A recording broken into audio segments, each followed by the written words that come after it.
Si Bill ay isang kaawa-awang adventurer na napakahina kaya ginamit siya ng mga halimaw sa piitan para sa pagsasanay sa target. Gayunpaman, nang mahulog ang loob niya sa isang hero girl na nagligtas sa kanyang buhay, nabuksan niya ang isang cheat skill na nagpapalakas sa kanya sa tuwing pinapainit siya nito. Ilang taon na ang nakalilipas, ang mga Diyos ay nainip sa pakikipaglaban sa isa't isa at nagpas siyang bumaba sa Earth at mamuhay na parang mga mortal para lamang sa balangkas. Tinatakan pa nila ang kanilang mga kapangyarihan. Gayunpaman, ipinagkaloob pa rin nila ang mga pagpapala sa mga sumasamba sa kanila. Ang mga pagpapalang iyon ay ang kakayahang labanan ang mga halimaw sa isang tore na tinatawag na Babel. At ang mga nakatanggap sa kanila ay kilala bilang mga adventurer at naging pamilya ng mga Diyos. Isa si Bill sa mga taong iyon, ngunit siya ay isang baguhan pa rin at malamang ay tapos pa sana dahil sa isang nagngangalit na Minotaur kung hindi ito pinaslang ng ibang adventurer.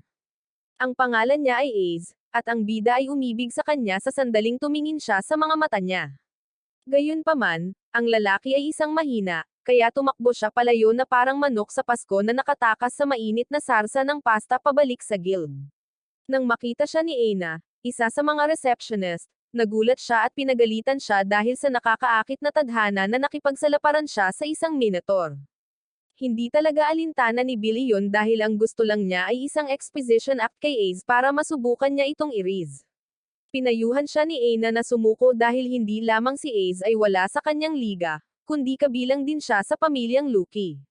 Agad na nalungkot si Bill, ngunit ipinaliwanag ni Aina na gusto ng mga babae ang malalakas na lalaki, at kung lalakas siya, maaaring mapagkamalan siya ni Ace na si Gojo Satoru. Agad na nagbago ang mood ni Bill at tumakbo siya palabas habang sumisigaw na mahal niya si Aina, na labis niyang ikinahiya. Kalaunan, nang bumalik siya sa inabando ng kapilya na tinitirhan niya, muntik na siyang ibagsak ni Hestia, ang kanyang diyosa, sa sahig sa tuwa. Nagsimula siyang mag-alala tungkol sa kanya nang malaman niyang muntik na itong masawi, ngunit tiniyak nito sa kanya na maayos naman siya. Gamaan ang loob niya, ipinakita niya sa kanya ang mga bola-bowl ang patatas na binili niya para sa kanilang hapunan gamit ang pera mula sa kanyang part-time na trabaho, at nanumpa na mas masarap ang mga ito kaysa sa anumang pagkaing uso sa social media ngayon. Habang kumakain sila, nagreklamo si Hestia kung paano walang ibang gustong sumama sa kanyang pamilya. Ngunit hinikayat siya ni Bill na maging umaasa. Dahil sa kanyang mga positibong salita, ang babaeng umaasa ay naging emosyonal. Ngunit pagkatapos ay mabilis siyang lumipat at sinabi kay Bill na oras na para ay update ang kanyang status. Pagkatapos ay pinahiga niya ito ng patihaya. At habang ginagawa niya ang kanyang ginagawa sa kanyang likuran, sinabihan niya ito na tumigil sa pag-iingay dahil isang espesimen na mas mainit pa sa tinapay ang literal na naninirahan sa kanya. Bigla, may nakita siyang isang bagay na nagpasinghap sa kanya, ngunit tumanggi siyang sabihin kay Bill kung ano ito. Nang bigyan niya ito ng kopya ng kanyang mga istatistika, nakita niya na ang ilan sa mga ito ay tumaas, ngunit wala pa rin siyang mahika or espesyal na kasanayan. Ang hindi niya alam ay sadyang itinago ni Hestia ang pariralang Rayala, isang cheat skill na magpapataas ng kanyang stats ng malaki depende sa tindi ng kanyang emosyon. Kinabukasan, nagising si Bill at nakita si Hestia na natutulog sa kanyang katawan at naisip niyang cute ito hanggang sa ang edukadong babae ay nagsimulang kuskusin ang kanyang mga asset laban sa kanya. Para mapanatiling banal ang kanyang banal na tungkod, mabilis na lumayo si Bill sa kanya at pagkatapos ay umalis patungo sa piitan. Sa kanyang daan, isang waitress na nagngangalang Sir ang tumawag sa kanya upang ibalik ang isang hiyas na sinasabing nahulog niya. Habang nag-uusap sila, humiyaw ng malakas ang tiyan ni Bill, kaya binigyan niya ito ng kanyang bento at inanyayahan siyang kumain sa restaurant kung saan siya nagtatrabaho ng gabing iyon. Tinanggap ni Bill ang imbitasyon at pagkatapos ay ginugol ang susunod na ilang oras sa pagpaslang ng mga halimaw habang nagdarasal na balang araw ay maabot ang antas ni Ace. Nang gabing iyon, pagkatapos suriin ni Hestia ang kanyang stats, nagulat siya nang matuklasan na ang kanyang mga stats ay tumaas ng 160 puntos. Sa tuwa, sinimulan niya silang ituro kay Hestia. Ngunit ang diyosa ay masyadong abala sa pagseselos dahil sa katotohanang nag-level up siya dahil sa ibang babae. Kaya, kinuha niya ang kanyang Amerikana at pagkatapos sumigaw sa kanya, nagmamadaling lumabas upang pumunta sa kanyang part-time na trabaho, or iyon ang sabi niya, dahil napunta siya sa lawa, nagtatampo at nagrereklamo kung paano niya siya nakuha, ngunit ngayon ay pinipilit ang sarili dahil sa isang babae na blonde. Samantala, binisita ni Bill ang lugar ng trabaho ni Sir, at binigyan siya ng may-ari, si Mia, ng espesyal na pagkain, na alam ni Bill na magdudulot sa kanya ng malaking gastos. Habang kumakain siya, sinamahan siya ni Sir, at ilang sandali pa, pumasok ang pamilya Lucky. Agad na natigilan si Bill nang makita ang pag-ibig ng kanyang buhay. At nang bumalik siya sa kanyang katinoan, isiniwalat ni Sir na ang pamilya Lucky ay regular na pumupunta sa lugar. Kaya agad niyang napagpasyahan na dumaan araw-araw upang mapanood niya si Ace na parang isang talunan. Doon lang niya narinig si Betty, isa sa mga kasamahan ni Ace, na pinag-uusapan siya at kung paano siya walang iba kundi isang mahina. Ipinaalala sa kanya ni Rivria na kasalanan nila kung bakit nakarating ang Minotaur sa ikalimang palapag, ngunit ang talunan na taong lobo ay nakainom ng isang alak, kaya't patuloy siyang nagsasalita at nagtanong pa kay Ace kung ang mga mahihinang tulad ni Bill ay ang kanyang tipo. Dahil hindi na niya matiis ang mga pang-iinsulto, tumakbo palabas si Bill, hindi pinansin ang mga tawag ni Sir at hindi man lang napansin na sinubukan din siyang habulin ni Ace. Napunta siya sa piitan, at kahit na pagod, patuloy siyang lumaban dahil ang pagpapalakas ang tanging paraan upang manatili sa tabi ni Ace. Kinabukasan, nang hilahin niya ang kanyang pagod at sugatang katawan pauwi, natagpuan niya si Hestia na naghihintay sa kanya. Kaya, sumubsob siya sa mga bisig nito at nakangiting sinabi sa kanya na gusto niyang lumakas sa lahat ng paraan. Pagkalipas ng ilang araw, sinuri ni Hestia ang mga estatistika ni Bill, at gaya ng inaasahan niya, muling tumaas ang mga ito. Kaya nagalit siya at sinimulan siyang saktan. Gayunpaman, tumigil siya at nag-isip kung sasabihin na ba niya sa kanya ang tungkol sa kasanayan. Sa huli, nagpasya siyang huwag itong gawin at sinabi sa kanya na sa wakas ay nagbubunga na ang kanyang pagsusumikap. Gayunpaman, hiniling niya sa kanya na itigil ang pagsisikap na maging isang hukbong nag-iisa dahil ayaw niyang mawala siya. Nangako si Bill na magiging mas maingat sa kanyang paghahangad ng kapangyarihan at iyon ang nagbigay daan sa kanya upang makapagpahinga. Pagkatapos ay sinabi niya sa kanya na mayroon siyang ilang negosyo na aasikasuhin at mawawala ng ilang araw, na iniiwan siyang mag-isip kung ano ang ginagawa niya. Kalaunan ng araw na iyon, bumalik si Bill sa restaurant at pagkatapos humingi ng tawad sa pagkain at pag-alis, ibinigay niya kay Mia ang kanyang utang. Sinabi ni Sir na kapuri-puri na bumalik siya at pagkatapos ay binigyan siya ng bento para hindi siya magutom sa piitan. Pagkatapos niyang umalis, sinabi ni Mia sa kanya na ang mga adventurer na umuuwi ang tunay na nanalo at hiniling sa kanya na tiyaking isa siya sa kanila. Ang kanyang mga salita ay talagang nagudyok kay Bill dahil pagkatapos niya siyang bigyan ng kaunting tulak, tumakbo ito palabas ng nakangiti. Nang gabing iyon sa taunang piging para sa mga Diyos, naabutan ni Freya si Hestia na nagwawalis ng dumplings mula sa hapagkainan, ngunit mabait siya para hindi ito makaramdam ng kakaiba tungkol dito. Habang nag-uusap sila, sumugod si Lucky papalapit sa kanila, mukhang maayos naman, kaya nilunok ni Hestia ang kanyang inis at nagtanong tungkol kay Ace, bukod sa katotohanang kilala siya bilang prinsesa ng espada. Wala nang ibang alam si Hestia tungkol sa kanya, ngunit hindi interesado si Lucky na ibigay sa kanya ang impormasyon na gusto niya. Ito ang humantong sa kanilang literal na pagtatalo hanggang sa pinuri ni Freya ang damit ni Lucky, kaya umayos siya ng tayo na parang isang mayabang na paboril. Pagkatapos ay sinabi niya kay Freya na pinili niya ang damit na iyon para hindi siya magmukhang mahirap. Ito ay isang halatang panunokso kay Hestia kaya sumagot si Hestia na nagsasabing dapat bumili si Lucky ng damit na hindi magmumukha sa kanya na parang isang stick figure na estatwa. Gaya ng inaasahan, hindi nagustuhan ni Lucky ang pagpapaalala sa kanya ng kanyang kawalan ng asset, kaya ginawa niyang isang wrestling ring ang banquet hall. Pagkatapos ng ilang minutong pag-aabuso kay Hestia, tumalikod siya at umiyak habang patuloy na kinukutya siya ni Hestia bilang diyosa ng mga walang asset. Nang mawala na siya sa paningin, si Hephaestus, nakara-rating lang, ay nagsalita, at nagtanong kung kailan titigil si Hestia sa pagtatangkang sumingit sa balat ni Lucky. Tuwang-tuwa si Hestia na tumalon at sinabi sa Diyos ng Panday na matagal na siyang naghihintay sa kanyang pagdating. Ngunit agad na sinabi ni Hephaestus na wala siyang perang maibibigay kay Hestia dahil may kasaysayan si Hestia ng pang-aabuso sa kanya at sa kanyang pamilya. Ikinatuwiran ni Hestia na hindi iyon totoo, at pagkatapos ay buong pagmamalaking ipinaalala sa kanya na mayroon na rin siyang pamilya. Bago pa man nila masabi kung paanong ang kanyang pamilya ay kasing walang pera pa rin ng mga cast ng Gintama, sinabi sa kanila ni Freya na kailangan na niyang umalis dahil nakamit na niya ang kanyang layunin sa pagdalo sa party. Pagkaalis niya, tinanong ni Hephaestus si Hestia kung ano ang gusto niya, at ang diyosa ng bida ay lumuhad at nagmakaawa sa kanya na gumawa ng sandata para kay Bill. Kinailangan nilang ipagpatuloy ang pag-uusap na iyon sa workshop ni Hephaestus dahil tahasang tinanggihan ni Hephaestus ang kahilingan ni Hestia dahil sa kawalan nito ng kakayahang magbayad para sa kanyang mga serbisyo. Habang patuloy na nagmamakaawa si Hestia dito, tinanong ni Hephaestus kung bakit handa niyang mawala ang kanyang reputasyon para kay Bill. Ipinaliwanag ni Hestia na si Bill ay nasa isang mapanganib na paglalakbay, kaya gusto niyang bigyan ito ng sandata upang matulungan itong magtagumpay. Dahil sa kanyang sinseridad, pumayag si Hephaestus na gumawa ng sandata ng may utang at pagkatapos ay kinuha si Hestia upang maging katulong niya para sa trabaho. Ilang araw ang lumipas, habang papunta si Bill sa piitan, pinigilan siya ni Anya, ang katrabaho ni Sir, at hiniling na dalhin ang pitaka ni Sir sa kanya.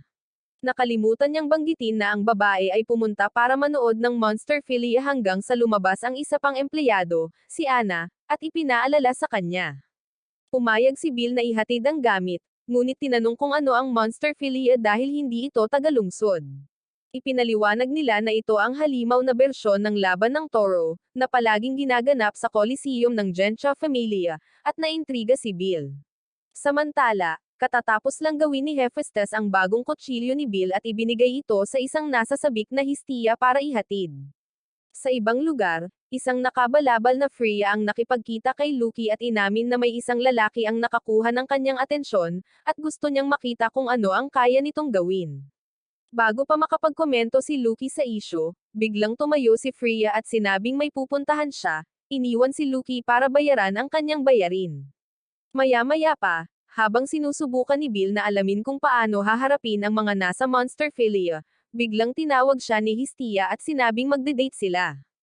Habang naghahatian sila ng crepes, pinatalsik ni Freya ang mga gwardya na nagbabantay sa mga halimaw sa basement ng Coliseum at pumili ng isa, sinasabing makakatulong ito sa kanyang misyon. Ilang sandali pa, ang silverback monster na pinakawalan ni Freya ay lumabas mula sa Coliseum. Nang sandaling tumangala ito kay Hestia, narinig ni Freya ang boses nito sa isip, hinihimok itong habulin ang maliit na diyosa. Nang mapansin na nakatutok ang tingin nito kay Hestia, sinunggaban siya ni Bill at tumakbo. Ngunit hinabol sila ng halimaw. Dahil wala silang mapagtataguan, tumakbo sila sa eskinita ng Daedalus, na halos isang maze, ngunit na-corner pa rin sila ng halimaw. Kinailangan ni Bill na harapin ang halimaw ng diretso, ngunit nabasag ang kanyang kutsilyo nang tangkain niya itong atakihin, at nataman siya sa pader na parang isang nakakainis na langaw. Gayunpaman, hindi pa rin siya sumuko at naghagis ng flashbomb sa halimaw pagkatapos ay sinunggaban niya si Hestia at tumakbo habang sinusubukang alamin ang pinakamahusay na paraan upang mapanatili itong ligtas. Pagdating nila sa ibang bahagi ng eskinita, nakakita siya ng isang lagusan. Kaya't inilagay niya si Hestia sa loob, nilock ang gate, at nangako kay Hestia na bibigyan niya ito ng oras upang makatakas. Sinubukan ni Hestia na baguhin ang kanyang isip, ngunit determinado si Bill na maging sakripisyo niya dahil ayaw niyang mawalan ng isa pang miyembro ng pamilya.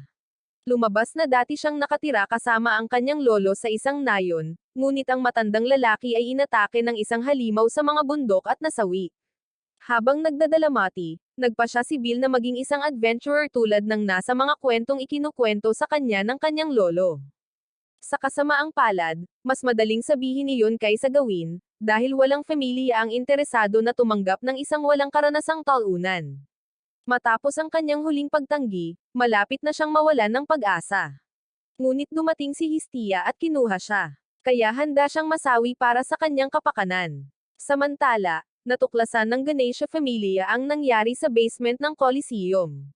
Kaya pumunta sila upang ipaalam kay Ganesha. Tila, hindi lamang ang unggoy na halimaw ang nakakawala. Kaya inutusan ni Ganesha ang kanyang mga tao na makipagtulungan sa iba pang pamilya upang mahanap at mapaslang nila ang mga nakatakas na halimaw.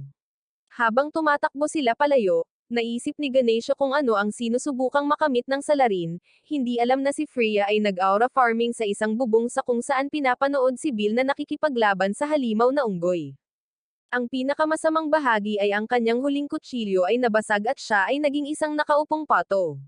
Noong panahong iyon, si Hestia ay nasa mga tunnel na walang magawa. Ngunit naalala niya ang sinabi sa kanya ni Hephaestus kanina tungkol sa buhay ng kutsilyo.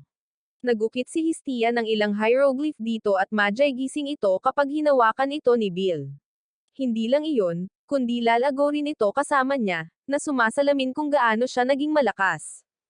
Naisip ni Hestia na ang pagtutok ng kutsilyo kay Bill ang tanging paraan para pigilan siya sa pagtuloy sa kanyang baliw na plano. Kaya, tumayo siya at tumakbo. Pagbalik sa Coliseum, ipinaalam kay Aina ang sitwasyon ng halimaw. Habang sinusubukan niyang alamin ng kanyang katrabaho kung paano matutulungan ang iba pang pamilya, dumating sina Lucky at Ace at tinanong kung ano ang problema. Pagbalik sa Daedalus Alley, si Bill ay nakikipaglaban pa rin sa unggoy.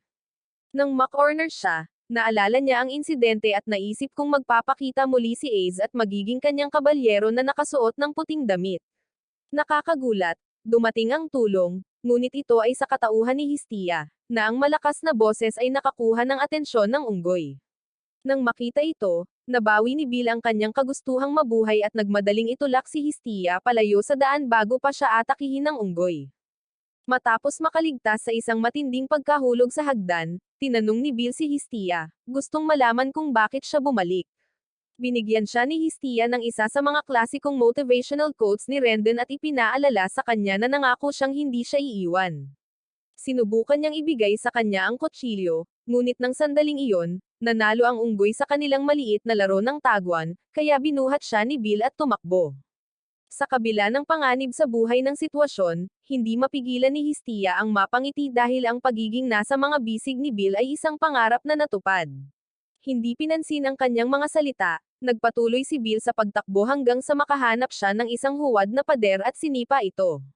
Habang nagtatago sila sa kabilang panig, sinabi ni Hestia kay Bill na kailangan niyang talunin ang halimaw anuman ang mangyari.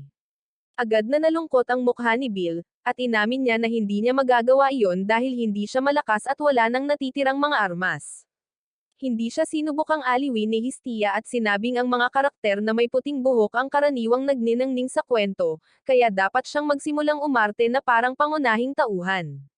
Habang nakatitig siya sa kanya nang may pagkabigla, iniabot niya sa kanya ang kutsilyo at ipinahayag na ito ang kanilang tiket patungo sa tuktok. Samantala, katatapos lang tapusin ni Ace ang isa sa mga nakatakas na halimaw nang ipaalam sa kanya na hinahabol ng unggoy si Bill. Itinuro ni Lucky na ang Daedalus Alley ang pinakamasamang lugar para sa kanila para maglaban, ngunit walang pakialam si Ace at nagmamadaling umalis. Dahil ayaw maiwan, sumunod si Lucky. Habang nagrereklamo na si Ace ay isang talamak na workaholic. Pagbalik sa eskinita, in-update ni Hestia ang mga estatistika ni Bill at nagulat nang makitang mayroon itong mahigit 600 experience points. Pag-ikot niya, natagpuan sila ng unggoy. Kaya, itinulak niya si Bill at sinugod nito ang halimaw ng may panibagong determinasyon. Habang sinisimulan niya itong labanan, pinalakas ni Hestia ang loob niya mula sa kanyang pinagtataguan at sinabi sa kanya na ang kutsilyo ay refleksyon kung gaano siya kalakas. Hindi makapaniwala si Bill sa kanyang mga mata at tainga, ngunit malinaw ang ebidensya, kaya nagpatuloy siya at hindi tumigil hanggang sa ang natitira na lang sa halimaw ay ang hiyas at baluti sa katawan nito.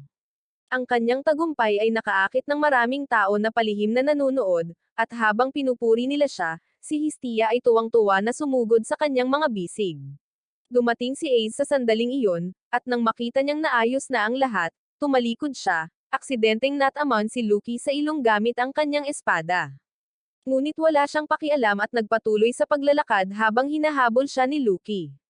Kasabay nito, biglang nahimatay si Hestia, dahilan para mapasigaw si Bill sa pag-aalala. Pinagmamasdan pa rin sila ni Frio mula sa malayo, at sinabi niya sa sarili na hindi na siya makapaghintay na makipaglaro muli kay Bill. Nang gabing iyon, habang natutulog si Hestia sa isa sa mga silid sa itaas ng restaurant ni Mia, humingi ng tawad si Sir kay Bill, sinasabing kung hindi niya nakalimutan ang kanyang pitaka, hindi sana ito nasangkot sa gulo ng halimaw. Tiniyak sa kanya ni Bill na hindi siya ang may kasalanan. Kaya, nagpalit siya ng usapan at sinabi sa kanya na lahat, kasama na siya, ay nag-iisip na tumingin ito habang nakikipaglaban sa unggoy. Pagkatapos ay nahihiya niyang bamulong na pinaibig siya nito at umalis upang magpatuloy sa pagtatrabaho sa restoran. Bago pa man makapag-isip si Bill ng maayos, narinig niya si Hestia na tinatawag siya, kaya lumapit siya rito. Habang nag-uusap sila, tinanong niya kung saan niya nakuha ang kutsilyo dahil pangalan ni Hephaestus ang nasa kaluban. Sumagot si Hestia na nagpagawa siya kay Hephaestus para sa kanya dahil sa wakas ay may gusto na siyang gawin para sa kanya. Agad na tinanong ni Bill kung paano niya ito nabayaran dahil napakamahal ng mga sandatang gawa ng pamilya Hephaestus at kawawa naman siya. Sinabihan siya ni Hestia na huwag mag-alala sa kanyang magandang mukha dahil naayos na niya ito at agad na umiyak si Bill. Kaya niyakap niya ito at hinayaan siyang umiyak ng buong puso. Pagkalipas ng ilang araw, pumunta si Bill sa guild at muntik nang mawalan ng malay nang sabihin niya rito na papunta na siya sa ikapitong palapag ng piitan. Ipinaalala niya rito na halos maging pagkain na lang siya ng Minotaur sa ikalimang palapag, ngunit tiniyak ni Bill na magiging maayos siya. Nang banggitin niya na ang kanyang mga istatistika ay nasa E-rank na ngayon, sinabihan niya ito na nanloloko at iginiit na alamin mismo. Gayunpaman, hindi siya makapaniwala sa kanyang sariling mga mata at wala siyang ibang nagawa kundi ang pumayag na palabasin si Bill, ang explorador, sa ikapitong palapag. Gayunpaman, pagkatapos niyang tingnan ito ng isang beses, napagpasyahan niyang kailangan nito ng pag-upgrade ng baluti at inanyayahan siyang makipagkita kinabukasan. Mabilis na lumipas ang ilang oras at dinala niya si Bill sa tindahan ng mga armas na pagmamayari ng Hephaestus Familia habang nakatitig sa mga sandatang hindi niya kailanman kayang bilhin sa loob ng 5 buhay. Isang tindera na si Hestia pala ang lumapit para makipag-usap sa kanila. Matapos ang kanilang pagkabigla, hindi pinansin ni Hestia ang kanyang mga tanong at tinanong kung sino si Aina. Nagpakilala ang elf bilang tagapayo sa piitan ni Bill, ngunit hindi siya pinaniwalaan ng selosong Diyosa at binalaan siyang huwag magpakilala dahil siya lang ang autorisadong sumakay sa launcher ni Bill. Pagkatapos noon, sumakay sina Bill at Aina sa elevator at umakyat sa susunod na palapag kung saan nila nakita ang mas murang mga armas na gawa ng mga baguhang panday ng Hephaestus Familia. Tuwang-tuwa si Bill na tumakbo upang tingnan kung ano ang iniaalok ng tindahan at nakakita ng isang magaan na baluti na gawa ng isang taong nagngangalang Will.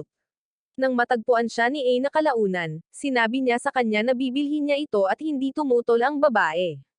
Habang nag-uusap sila, iminungkahi ng babae na kumuha siya ng isang taga-suporta para sa kanyang susunod na pagsugod sa piitan upang maging maayos ang lahat para sa kanya at sinabi niyang pag-iisipan niya ito.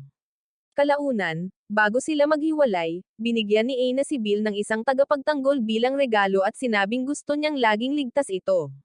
Nagpasalamat si Bill sa regalo, at habang pauwi, nakasalubong niya ang isang babaeng nagngangalang Lily habang sinusubukan nitong takasan ang isang adventurer na gustong saktan siya.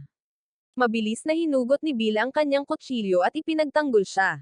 Kaya, tinanong ng umaatake kung kaibigan niya si Lily. Sumagot si Bill na nagpa-practice lang siya para sa kanyang mga audition sa Avengers, na ikinagalit ng lalaki. Sa sumunod na sandali, dumating si Rio at may nakakasawi na titig at babala, pinaalis niya ang lalaki, kaya nagpasalamat si Bill sa kanyang napapanahong intervention. Pagkatapos ay sinubukan niyang ipaliwanag ang nangyari, ngunit nakita niyang wala na si Lily. Naramdaman ni Rio ang pagtatago nito, ngunit nanatiling tahimik tungkol dito at pinayuhan si Bill na maging mas maingat bago umalis. Kinabukasan, nagbihis si Bill ng kanyang bagong baluti at umalis habang natutulog pa rin si Hestia. Nang makalapit na siya sa Babel, nilapitan siya ni Lily at tinanong kung naghahanap ba siya ng taga-suporta. Nagkunwari siyang hindi niya alam kung sino siya. At nang igiit nito na siya ang babaeng iniligtas niya noong nakaraang araw, isiniwalat niya na isa siyang Beast Girl. Mausisa niyang hinawakan ni Bill ang kanyang mga tainga habang binubulong sa sarili na siya ang babae kahapon. Ngunit biglang naglabas ng ingay si Lily dahil sensitibo ang kanyang mga tainga. Mabilis na humingi ng tawad si Bill at pagkatapos nilang maupo sa tabi ng fountain para mag-usap, pumayag siyang kunin siya bilang taga-suporta niya. Habang nasa piitan sila, hinarap ni Bill ang lahat ng halimaw habang walang tigil si Lily sa pagtitig sa kanya. Gayunpaman, mas interesado siya sa kutsilyo nito at patuloy na nagtatanong tungkol dito. Inosenteng sinagot ito ni Bill, pagkatapos ay tinanong kung saang pamilya siya kabilang, at sinabi niya sa kanya na ito ang Soma Familia. Pagkatapos ay ipinaalala niya sa kanya na kunin ang hiyas sa huling halimaw na langgam, ngunit inalok niya sa kanya ang kanyang kutsilyo para tapusin ito. Hindi ito inisip ni Bill, at nang makarating siya sa guild kalaunan, sinabi niya kay Aina ang tungkol sa kanyang bagong taga-suporta.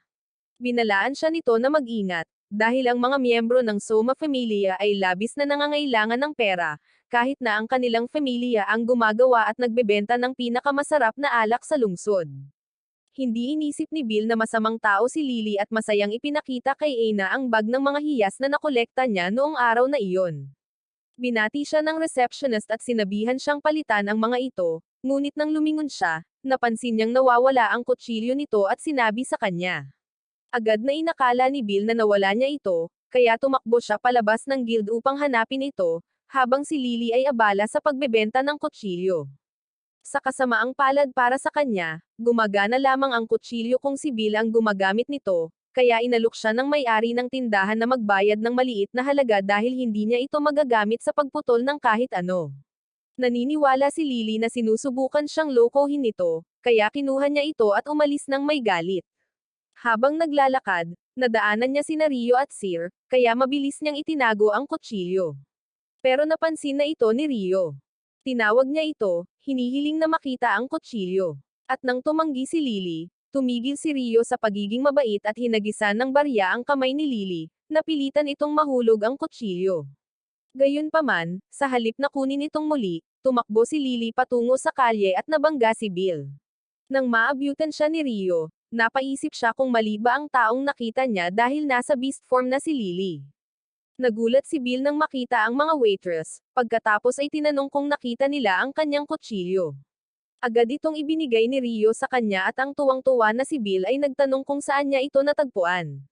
Inihayag niya na may magnanakaw ito at kahit na hindi niya direktang inakusahan si Lily, nanatiling nakatalikod ang babae, ngunit nahalata siya ng kanyang mga nakaigting na balikat. Kaya pinayuhan siya ni Sir na huwag samobra sa kanyang mga panlilinlang at umalis kasama si Rio. Ang walang kaalam-alam pa ring si Bill ay hiniling kay Lily na samahan siya sa mga piitan kinabukasan, at pumayag siya. Habang nasa piitan sila kinabukasan, napansin ni Lily na wala sa karaniwang pwesto nito ang kutsilyo niya sa kanyang likuran. Ipinaliwanag niya na ayaw niya itong mawala muli, kaya itinago niya ito sa kanyang protector. Kalaunan, matapos ipagpalit ang kanilang mga hiyas para sa mga barya, nagulat si Lily nang ibigay ni Bill sa kanya ang kalahati ng kinita at nagpasalamat pa sa pagiging katuwang niya. Tila hindi niya ito nakasanayan, kaya tahimik niyang tinawag si Bill na isang weirdo. Samantala, sa loob ng guild, nasaksihan ni Aina ang isang miyembro ng Soma Familia na nagrereklamo sa exchange counter dahil naniniwala siyang mas karapat-dapat siya kaysa sa ibinigay sa kanya. Inisip niya kung magiging maayos ba si Bill. Habang papalubog ang araw, kinuha ni Freya ang isang libro at sinabi sa sarili na oras na para ipakita ni Bill sa kanya kung ano ang kaya niyang gawin. Kalaunan ng gabi, binubuli si Lily ng mga miyembro ng kanyang pamilya na kumuha ng kanyang pera at sinipa siya pababa ng hagdan. Pagkatapos nilang maglakad palayo, hindi na nag-abalang tumayo si Lily at aliwin ang sarili sa katotohanan na ang kanyang utang sa kanila ay mababayaran balang araw. Nanumpa rin siyang nakawin muli ang kutsilyo ni Bill. Ngunit nang maalala niya ang pagiging mabait nito sa kanya, sinimulan siyang guluhin ang kanyang konsensya. Kinabukasan, habang si Bill ay nasa piitan kasama si Lily, kinukuha ang kanyang Monster Slayer badge, natagpuan niya ang kanyang sarili sa isang mahirap na sitwasyon. Kaya gumamit si Lily ng mahika ng apoy upang iligtas siya. Pagkatapos magpasalamat sa kanya, tinanong niya ito tungkol sa mahika na ginamit nito, at inamin nito na gumamit siya ng magic blade. Labis na nagulat si Bill na ginamit niya ang isang napakahalagang bagay para sa kanya, at binaliwala niya ito ng may nakakahiyang tugon. Kalaunan, nang maupo sila upang kumain, sinabi ni Lily kay Bill na hindi siya makakarating kinabukasan dahil araw ng pangkalahatang pagpupulong ng kanyang pamilya. Nang magsimula siyang humingi ng tawad, pinutol siya ni Bill, sinabing dapat sana ay mas naging matulungin ito sa kanyang mga pangangailangan. Lalo lamang nitong pinalala ang kanyang pakiramdam tungkol sa plano niyang gawin sa kanya, ngunit hindi man lang napansin ni Bill ang pagbabago ng kanyang reaksyon. Kinabukasan, dumaan siya sa restaurant para ihatid ang bento box na ibinigay sa kanya ni Sir noong nakaraang araw at humingi ng mga tip kung paano niya gugugulin ang kanyang araw ng pahinga. Sinabi ni Sir na karaniwan siyang nagbabasa kapag araw ng pahinga niya at pagkatapos ay pinapahiram siya ng isang libro na halos kapareho ng tinitingnan ni Freya ilang araw na ang nakalipas. Ang pinakakahina-hinalang bagay ay ang isang tao na nagkataong nag-iwan ng libro sa restoran. Ito ay isang libro tungkol sa mahika. Kaya, labis na naintriga si Bill dahil matagal na niyang gustong gumamit ng mahika. Ayon sa libro, ang kailangan lang niyang gawin ay magkaroon ng matinding pagnanais para sa mahika bago magising ang kanyang mahika. Kaya, sinimulan ni Bill ang pagninilay-nilay, simula sa kung ano ang kahulugan ng mahika para sa kanya. Nang malaman niya iyon, nagpatuloy siya sa kung ano ang nais niyang makuha mula sa paggamit ng mahika, at sinabi niya sa kanyang sarili na gusto niyang maging katulad ng bayani sa librong binabasa sa kanya ng kanyang lolo. Tinukso siya ng kanyang konsensya dahil sa pagkakaroon ng ganoong simpleng pangarap, at sumagot si Bill na hindi rin ito masama, dahil sumasalamin ito kung sino siya. Sa sumunod na sandali, nagsimulang umikot ang mga maliwanag na ilaw at tumama sa kanyang katawan. Nang sa wakas ay iminulat niya ang kanyang mga mata, tinawag siya ni Hestia, at inakala niyang nakatulog ito habang nagbabasa. Habang ina-update niya ang kanyang mga istatistika kalaunan, tinukso niya ito tungkol sa pagsisikap na pasiglahin ang kanyang utak sa pamamagitan ng pagbabasa, ngunit nagulat siya nang makita niyang nakakuha ito ng kasanayan sa mahika. Labis na nasasabik si Bill sa bagong pag-unlad, at ipinaliwanag ni Hestia na mayroon itong isang pambihirang uri ng mahika na hindi nangangailangan ng isang orasayon. Dahil gabi na, iminungkahi niya na subukan niya ito kinabukasan kapag pumunta siya sa piitan. Ngunit masyadong naiinip ang lalaki. Kaya ng gabing iyon habang natutulog ang babae, palihim siyang lumabas at pumunta sa piitan upang magsagawa ng isang pagsubok. Ang mahika na nakuha niya ay firebolt, at ang lalaki ay umatake ng malakas sa bawat halimaw na kanyang makasalubong. Sa kasamaang palad, gumamit siya ng labis na mahika at nawala ng malay sa isang pasilyo sa isang lugar sa piitan. Di nagtagal, dumaan sina Rivria at Ace at agad na nahulaan ni Rivria na siya ay nagdurusa mula sa pagod. Nang makilala siya ni Ace, hiniling niya kay Rivria na hayaan siyang alagaan si Bill dahil pakiramdam niya ay obligado siya at pumayag si Rivria. Nang magising si Bill kalaunan at natagpuan ang kanyang sarili sa kandangga ni Ace, natarante siya at literal na gamulong palayo, naiwan siyang nagtataka kung bakit niya ginagawa iyon tuwing nakikita niya siya. Kalaunan sa bahay, nagtago si Bill sa ilalim ng kanyang kumot habang umiiyak dahil sa kung paano niya muling napahiya ang kanyang sarili sa harap ni Ace. Ang kanyang mga hikbi ang gumising kay Hestia, at inakala niyang binangungot siya dahil sa librong nabasa niya. Gayunpaman, pagkatapos niyang kunin ito, nagulat siyang napabuntong hininga at tinanong kung saan niya nakuha ang libro. Sinabi sa kanya ni Bill na hiniram niya ito, at nang banggitin niya na balak niya itong ibalik mamaya isiniwalat niya na hindi niya kaya. Ang libro ay isang grimoire pala, at nang mabasa ito, nawala ang mga salita sa mga pahina. Gaya ng inaasahan, nataranta ang lalaki at sinabing kailangan niyang bumalik sa restoran para humingi ng tawad at bayaran ang libro. Sinabihan siya ni Hestia na huwag magpakatalunan at isiniwalat na ang mga matitinding grimoire ay kasing mahal ng isang primera klaseng pamilyar na sandata. Ang tanging paraan para makakuha siya ng ganoong kalaking pera ay kung ibebenta niya ang kanyang kaluluwa sa dyablo, at maaaring hindi pa rin iyon sapat. Gayunpaman, tiniyak sa kanya ni Hestia na aayusin niya ang sitwasyon, pagkatapos ay sinubukang umalis. Hindi kailangang maging henyo si Bill para maunawaan ang plano niyang gawin. Kaya, pinigilan niya ito at pumunta mismo sa restoran. Taos-puso siyang humingi ng tawad sa nangyari at nangakong babayaran ito, ngunit sinabihan siya ni Mia na huwag nang mag-abala. Ayon sa kanya, kasalanan ng talunan ang pag-iwan sa libro at tumanggi siyang makinig ng subukang sabihin ni Bill ang iba. Samantala, namimili si Aina nang makita niya sina Rivria at Lucky at nagpas siyang kumuha ng impormasyon tungkol sa Soma Familia mula sa kanila. Tiniyak ni Lucky na umalis sa tindahan dala ang isang lalagyan ng Soma Familia, pagkatapos ay isiniwalat na ang Familia ay talagang sumasamba sa kanilang alak sa halip na kay Soma. Kalaunan, habang papunta si Lily upang salubungin si Bill, sinundan siya ng ilang miyembro ng kanyang pamilya. Habang nag-uusap sila, nakita sila ni Bill at sinubukang tulungan siya, ngunit hinaranggan siya ng adventurer na nakabangga niya noong araw na nakilala niya si Lily. Iminungkahi niya na sumama si Bill sa kanya upang nakawin ang pera ni Lily, Ngunit ikinagalit ito ni Bill, kaya't pinagalitan niya ang lalaki. Pagkatapos makaalis ang lalaki, lumingon si Bill at nakita si Lily na nakatayo sa likuran niya. Tinanong niya ang tungkol sa kung ano ang napag-usapan niya sa lalaki, at sumumpa si Bill na wala itong nangyari, ngunit hindi siya pinaniwalaan ni Lily.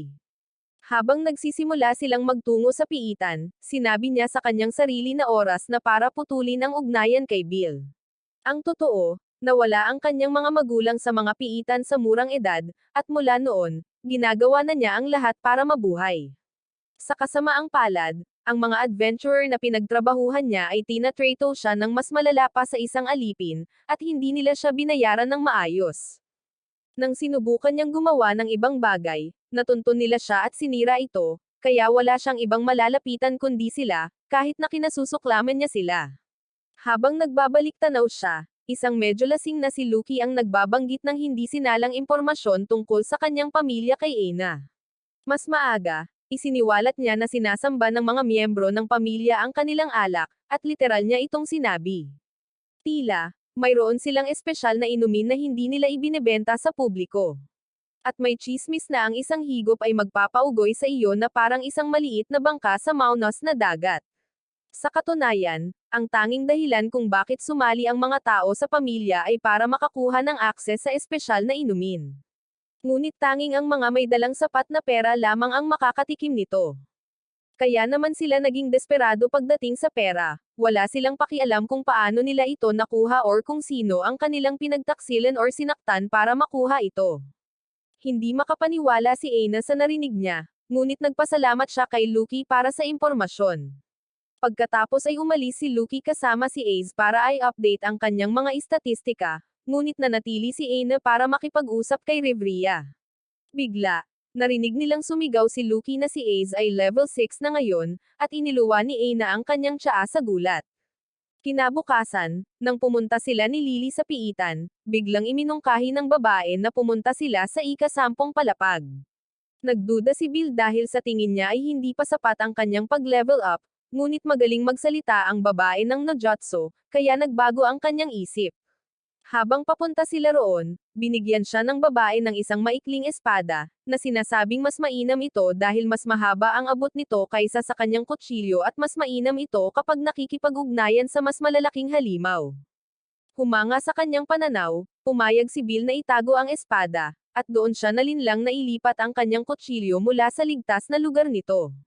Samantala, nakita ni Aina si Ace sa labas ng Babel, nagpasalamat sa pagliligtas kay Bill, at nilinaw na tumakas ang lalaki mula sa kanya dahil kinakabahan siya. Habang nag-uusap sila, may ilang mga lalaki na dumaan at narinig silang nagsasabing oras na para palayasin ni Lily si Bill. Tila mayroon din silang sariling plano, na ikinabahala ni Aina, kaya humingi siya ng tulong kay Ace.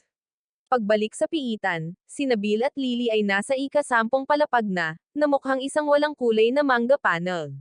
Bago pa man sila makapagsimulang mag-explore, isang malaking orc ang lumapit sa kanila mula sa mga anino, at sinabihan siya ni Bill na tumakas. Gayunpaman, sinabihan siya ni Lily na huwag maging duwag. At dahil ayaw niyang palitan ang pangalan niya ng Bill, ang propesyonal na mahina, nagpasya siyang lumaban. Hiniwa niya ang tagiliran at binti ng orc bago ito tuluyang inatake sa katawan. Sa kasamaang palad, may isa pang nagpakita. Kaya, ilang beses itong inatake ni Bill gamit ang kanyang firebolt spell bago tuluyang naging alikabok ang mutated na halimaw. Sa tuwa, lumingon siya upang magdiwang kasama si Lily, ngunit natuklasan niyang wala na ito. Nang sinubukan niyang hanapin siya, may naghagis ng mga bowl ang pang-akit ng halimaw patungo sa kanya. At sa isang kisap mata, napapaligiran si Bill. Gayunpaman, patuloy siyang tumatawag kay Lily, nagmamakaawa na tumugon ito upang makuha niya ito. Ang tugon na natanggap niya ay ang paggamit ni Lily ng kanyang maliliit na palaso upang putulin ang mga tali ng kanyang maliit na bag, na naglalaman ng kanyang kutsilyo at pag-alis nito gamit ang isang palaso na may lubid. Pagkatapos ay binigyan niya ito ng isang hindi tapat na paghingi ng tawad at sinabing hindi sana nangyari ang mga bagay-bagay ng ganoon kung hindi niya kinausap ang adventurer noong nakaraang araw. Sa huling mensahe, hinanggad niya ang swerte nito at pagkatapos ay iniwan siyang lumaban sa mga halimaw ng mag-isa. Habang palabas, Umusal siya ng isang orasayon upang tanggalin ang kanyang mga pekeng tainga at sinubukang kumbansihin ang sarili na karapat-dapat si Bill sa kanyang nakuha. Bago magpatuloy, itinago niya ang kutsilyo nito sa kanyang medyas at sinabi sa sarili na ginagawa niya ang lahat para sa kanyang kalayaan. Pagdating niya sa isa pang palapag, natisod siya sa adventurer. Tila, isa ito sa mga lalaking narinig ni Aina at Ace kanina, at naghiwalay sila upang hanapin si Lily dahil alam nilang ipagkakanulo niya si Bill. Matapos siyang bugbugin, inalis niya ang kanyang Amerikana, na naglalaman ng maraming potion at isang mahiwagang talam. Labis siyang ipinagmamalaki ang kanyang sarili. Ngunit dumating ang isa sa mga lalaking kasama niya at hindi nakakagulat na kabilang siya sa Soma Familia. Hiniling niya sa adventurer na ibalik ang lahat ng kanyang kinuha. At nang tumanggi ang lalaki, binato niya ito ng isang naghihingalong langgam. Agad siyang sinigawan ng lalaki dahil ang mga naghihingalong langgam ay nagpadala ng mga senyales na umaakit sa kanilang mga kaibigan. Ngunit walang pakialam ang isa pang lalaki. Sa katunayan, nagdala ang kanyang mga kaibigan ng ilan pa, kaya nagpa siya ang lalaki na umalis, ngunit sa kasamaang palad, nasawi siya sa kamay ng mga paparating na langgam. Pagkatapos ay sinabihan ng mga lalaki ng Soma Familia si Lily na ibigay ang lahat ng kanyang samsam kung gusto niyang tulungan nila siyang makatakas.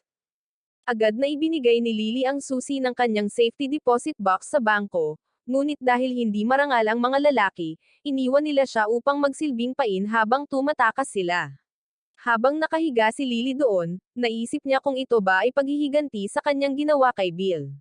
Naramdaman din niya na ito na ang perpektong katapusan ng kanyang miserableng buhay, ngunit hindi niya maiwasang makaramdam ng sama ng loob tungkol dito.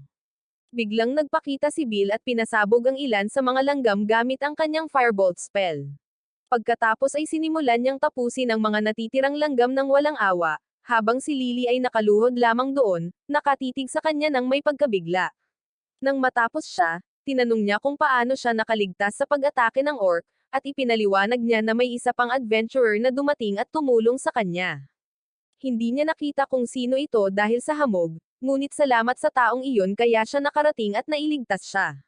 Dito, nawala ang loob ni Lily at inamin ang lahat ng mga maling bagay na ginawa niya sa kanya dahil tila ang lalaki ay masyadong matigas ang ulo para mahulaan ito ng mag-isa. Sa kabila ng lahat ng iyon, sinabi sa kanya ni Bill na ililigtas niya siya ng 1,000 beses dahil iyon ang unang panuntunan ng kanyang lolo. Huwag kailanman balewalain ang isang babaeng nasa kagipitan. Dito, sinimulan niya siyang tawagin ng lahat ng uri ng pangalan. At nang mawalan siya ng lakas ng loob, inamin niya na hindi niya kailangan ng dahilan para iligtas ang kanyang kaibigan. Kaya mas lalong umiyak si Lily. Kinabukasan, nakaupo si Freya sa kanyang opisina gaya ng dati, kinakausap ang sarili. At sa pagkakataong ito, humanga siya sa kung gaano lumakas si Bill. Gayunpaman, naramdaman niya na ang pag-aatubili nito sa paggawa ng mga desisyon ay nagpapahina sa kanya at nagpa siya na bigyan siya ng isa pang pagsubok. Kalaunan ng araw ding iyon, isinama ni Bill si Lily upang makipagkita kay Hestia. At habang wala ito at nagtitimpla ng tsaa, nagkaroon ng pagkakataon si Hestia na makausap ng malaya si Lily. Sinabi niya kay Lily na kahit na pinatawad na siya ni Bill, kinamumuhian niya ito dahil sa ginawa nito sa kanya. Gayunpaman, si Lily lamang ang mapagkakatiwalaan niya para alagaan si Bill dahil ang lalaki ay masyadong mabait at talunan para sa kanyang sariling kabutihan. Gumanda ang pakiramdam ni Lily matapos marinig ito. At nang marinig ni Hestia na paparating si Bill, mabilis niyang nilinaw na hindi pinapayagan si Lily na ligawan siya. Kumapit pa siya sa braso nito para ipagtanggol ang kanyang sarili. Ngunit hindi si Lily ang tipo na dapat natatakot. Kaya, kumapit din siya sa kabilang braso ni Bill, na bumubuo ng linya ng labanan. Habang sinusubukan nilang magtitigan, kumawala si Bill at tumakbo palayo, sinasabing may meeting ito kay Aina. Pagdating niya sa guild, nadatnan niya si Aina na kausap si Ace at sinubukang tumakas muli, ngunit nabangga niya ang isang muscle boy at Natamba. Dahil dito, naabutan siya ni Ace, ngunit natakot pa rin ang mahinang fanboy at makakatakas sana ulit kung hindi siya pinigilan ni Aina. Ipinaliwanag niya na gusto lang siyang kausapin ni Ace, kaya pumayag si Bill na makinig. Nakakagulat, ibinalik ni Ace ang protector ni Bill dahil natagpuan niya ito pagkatapos talunin ang mga orc noong isang araw. Ang pagbubunyag na siya ang nagligtas sa kanya ay isa pang nakakagulat, ngunit nanatili siyang kalmado at nakinig habang humihingi ng tawad si Ace para sa insidente sa Minotaur. Nang simulan niyang sisihin ang sarili, pinutol niya ito at sinabing wala siyang ginawa kundi iligtas siya. Iginiit niya na siya ang dapat humingi ng tawad kay Ace dahil palagi siyang tumatakas tuwing nakikita niya ito. Pagkatapos ng kanilang maikling pag-uusap, sabay silang umalis ng guild, at tinanong ni Ace kung kumusta ang dungeon exploration dahil nakarating na siya sa ika-10 palapag. Inamin ni Bill na swerte lang ito at sinabing malayo pa siya sa pagkamit ng kanyang layunin. Dahil dito, tinanong niya kung mayroon siyang ka-sparring partner at inalok na maging kapareha. Nabigla si Bill dito, ngunit nagpapasalamat din siya at nagkita sa pader ng lungsod ng maaga kinabukasan. Hiningi niya ang kutsilyo nito at pagkatapos ay ipinakita sa kanya ang ilang mga galaw, ngunit inakala ni Bill na naglalaro lamang ito hanggang sa sipain niya ito sa mukha. Natamba siya nito, ngunit tumayo siyang muli at naghanda sa pakikipaglaban kay Ace. Maingat siyang gumamit ng kanyang kaluban sa halip na ang kanyang espada. At nang tumayo si Bill para sa pagtatanggol, pinuri niya ito. Gayunpaman, itinuro niya na may kinatatakutan pa rin ito. Halos kaagad, nagpakita sa kanyang isipan ang imahe ng Minotaur, kaya mahigpit niyang hinawakan ang kanyang kutsilyo at inatake si Ace. Madaling naiwasan ng prinsesa ng espada ang atake at sinabihan siyang huwag gamitin ang kanyang desperasyon para palakasin ang kanyang mga pag-atake. Pagkatapos ay lumipat siya sa likuran niya at inatake siya habang sinasabing dapat siyang laging maging alerto sa kanyang paligid. Sinubukan ni Bill na gumanti, ngunit naiwasan ni Ace ang kanyang mga atake at tumama ang ilan sa kanya, ngunit hindi nito pinanghinaan ng loob si Bill. Nang sa tingin niya ay makakatama na siya, hinampas siya ni Ace sa ulo gamit ang kanyang sandata, na nagpapakita na marami pa siyang dapat matutunan. Pagkalipas ng ilang araw, isa sa mga tauhan ni Freya na nagngangalang Utarl ay nasa piitan na pumapaslang ng mga Minotaur na parang naghahanda para sa isang barbecue. Lumabas na ang tinatawag na pagsubok na tinutukoy ni Freya ay isa na namang pag-atake ng Minotaur kay Bill. Inisip ni Utarl na hindi karapat-dapat ang lahat ng mga Minotaur, ngunit may isa na nagsimulang lumaban. Kaya binigyan siya ni Utarl ng isang malaking espada at sinabihan siyang ipakita sa kanya kung ano ang kaya nitong gawin. Samantala, sina Bill at Lily ay nasa ika-10 palapag, at habang naglalakad sila, nilapitan sila ng ilan sa mga halimaw. Mabilis na hinugot ni Bill ang kanyang kutsilyo at inutusan si Lily na bumalik. Ginawa ni Lily ang sinabi sa kanya, ngunit sinimulan niyang magpana mula sa kanyang pwesto. Nagbigay ito kay Bill ng kalamangan, at dahil nagsanay siya kasama si Ace, mas koordinado ang kanyang mga pag-atake kaysa dati. Hindi nagtagal ay may ilang orc na sumali sa palabas, kaya iminungkahi ni Lily na umatras, ngunit tumanggi si Bill at sumugod sa kanila. Kung nasaan si Utarl, buhay pa rin ang Minotaur at ginagawa ang lahat para manalo laban kay Utarl, ngunit masyadong malakas ang lalaki. Matapos niyang baliin ang sungay nito, nagalit ang halimaw at sinubukang tapusin siya gamit ang espadang ibinigay niya rito. Kalaunan, muling nagsanay sina Bill at Ace at muling pinahirapan, ngunit patuloy pa rin itong bumabangon. Habang nagpapahinga sila, mausisa na tinanong ni Ace si Bill kung paano siya naging mas malakas ng ganoon kadali, at sumagot ito na iyon ay dahil may isang taong gusto niyang makahabol. Malinaw na hindi maintindihan ni Ace kung paano iyon gumagana, ngunit hindi siya umimik. Nang bigla siyang humikab, sinabi niya kay Bill na ang kanilang susunod na aralin ay ang pag-idlip dahil ito ay isang mahalagang kasanayan para mabuhay sa piitan. Itinuro ni Bill na gusto lang niyang umidlip, ngunit iginiit ng babae na pagsasanay lamang ito at pagkatapos ay humiga. Sa loob ng ilang segundo, nasa mundo na siya ng panaginip at habang nakatitig sa kanya si Bill, isang lumulutang na liwanag ang lumapit sa kanya. Parang lolo niya ito at pinayuhan siyang magnakaw ng halik. Ngunit isa pang liwanag, na parang si Lily, ang nagpakita at sinabihan siyang huwag kumilos na parang isang hindi sanay na talunan. Kalaunan, nagsimulang magtalo ang parehong orb, at natagpuan ni Bill ang kanyang sarili na yumuko upang halikan si Ace gaya ng gusto ng kanyang lolo. Biglang bumulong si Ace ng salitang, "Hintay," kaya nataranta ang lalaki at umatras na parang nakuryente. Pagbalik sa piitan, pinatunayan ng Minotaur ang sarili kay Utarl sa pamamagitan ng pagbali ng kanyang espada, at nagpakawala ito ng isang dagandong ng tagumpay. Maya-maya, bumalik sina Ace at Bill sa lungsod, at inalok niya itong bilhan siya ng makakain dahil nagrereklamo ang tiyan nito. Gayunpaman, laking gulat niya nang lumabas na si Hestia ang nagtitinda, at hindi siya natuwa na makita siyang kasama si Ace. Kinailangan nilang lumipat sa isang tahimik na eskinita para mag-usap at ipinaliwanag ni Bill na tinuturuan siya ni Ace na lumaban hanggang sa sumama ang Lucky Familia sa kanilang ekspedisyon. Pumayag si Hestia sa alyansa ngunit binalaan si Ace na huwag subukang agawin si Bill mula sa kanya. Sinugod pa niya ito para ipagtanggol ang kanyang sarili sa kanya ngunit nauwi sa pag-headbutt niya dito nang mapagtanto niyang ang mukha nito ay laban sa kanyang mga asset. Kinabukasan, nakakita si Bill ng isang poster na nag-aanunsyo na si Ace ay isang level 6.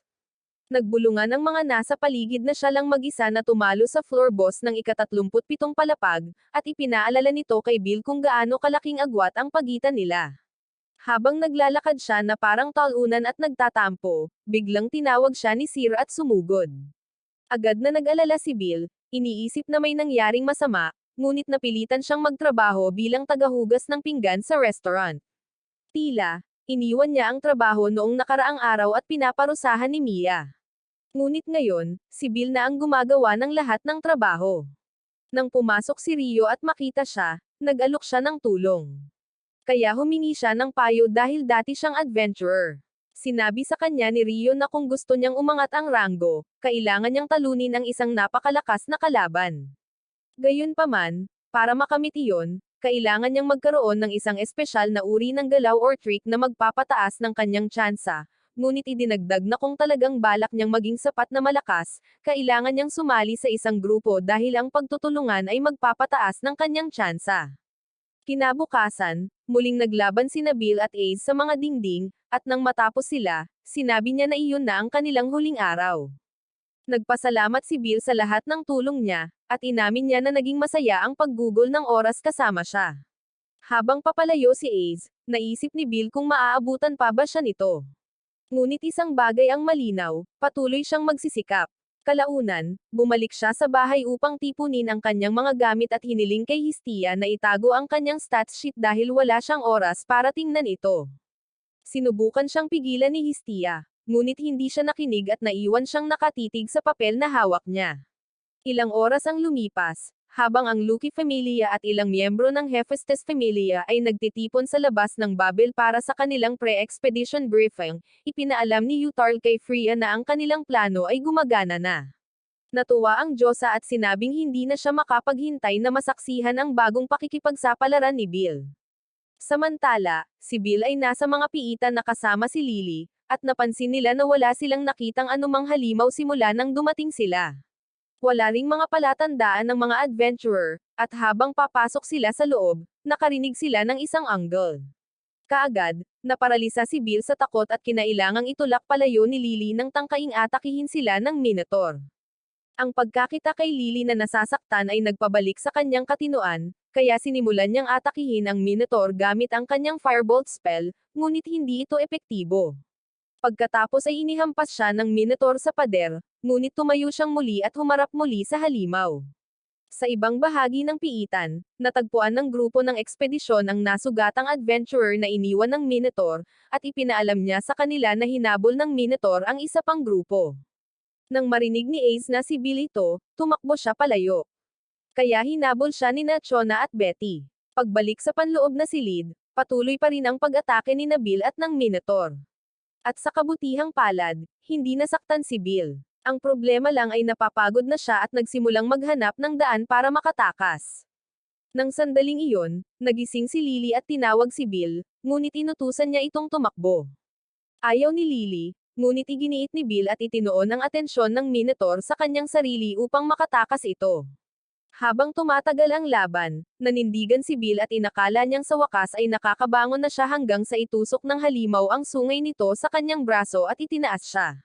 Matapos siyang ihagis nito na parang sirang puppet, natuklasan ni Bill na hindi na siya makakabangon muli, ngunit patuloy na sinusubukan sa anumang paraan. Bigla, dumating si Ace at nagsabi sa kanya na sisirain niya ang halimaw, ngunit ayaw ni Bill na mailigtas niya muli. Naniniwala siya na kung gagawin niya iyon, hindi na niya mararating ang kanyang layunin. Kaya pinilit niya ang kanyang sarili na tumayo at sinabi sa kanya na siya mismo ang tatapos sa laban. Di nagtagal pagkatapos dumating sina Chona at Betty, ang iba pa nilang pamilya ay dumating din at tumayo upang panuurin ang epikong paghaharap. Ito ang hindi binibigkas na tuntunin ng piitan na huwag kailanman kunin ang biktima ng sinuman, ngunit nakita ni Betty na nakakatawa na nakikipaglaban si Bill sa isang minotaur. Sinubukan ni Chona na kumbensihin si Ace na pigilan si Bill, ngunit hindi natinag ang babae. Nagmakaawa si Lily kay Betty na iligtas na lang si Bill, at patuloy niya itong ginagawa hanggang sa mawalan siya ng malay. Nang makita ito, nagpa siya ang nakakainis na taong lobo na makialam, ngunit natigilan siya nang mapansin niyang nakakasabay pala si Bill sa Minotaur.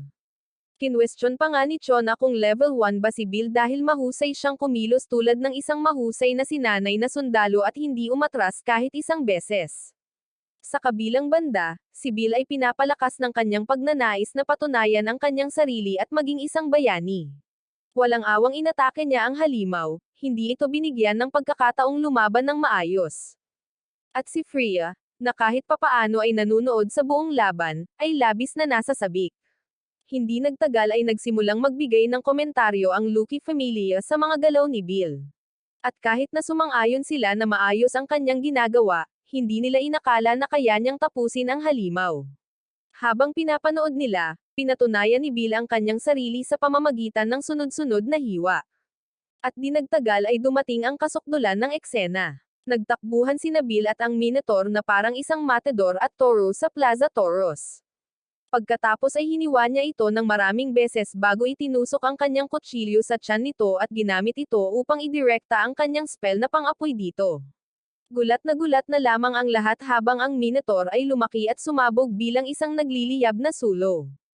Hindi gumalaw si Bill kahit isang pulgada dahil natapos na ang kanyang mental at pisikal na oras at puro adrenaline ang kanyang ginagamit.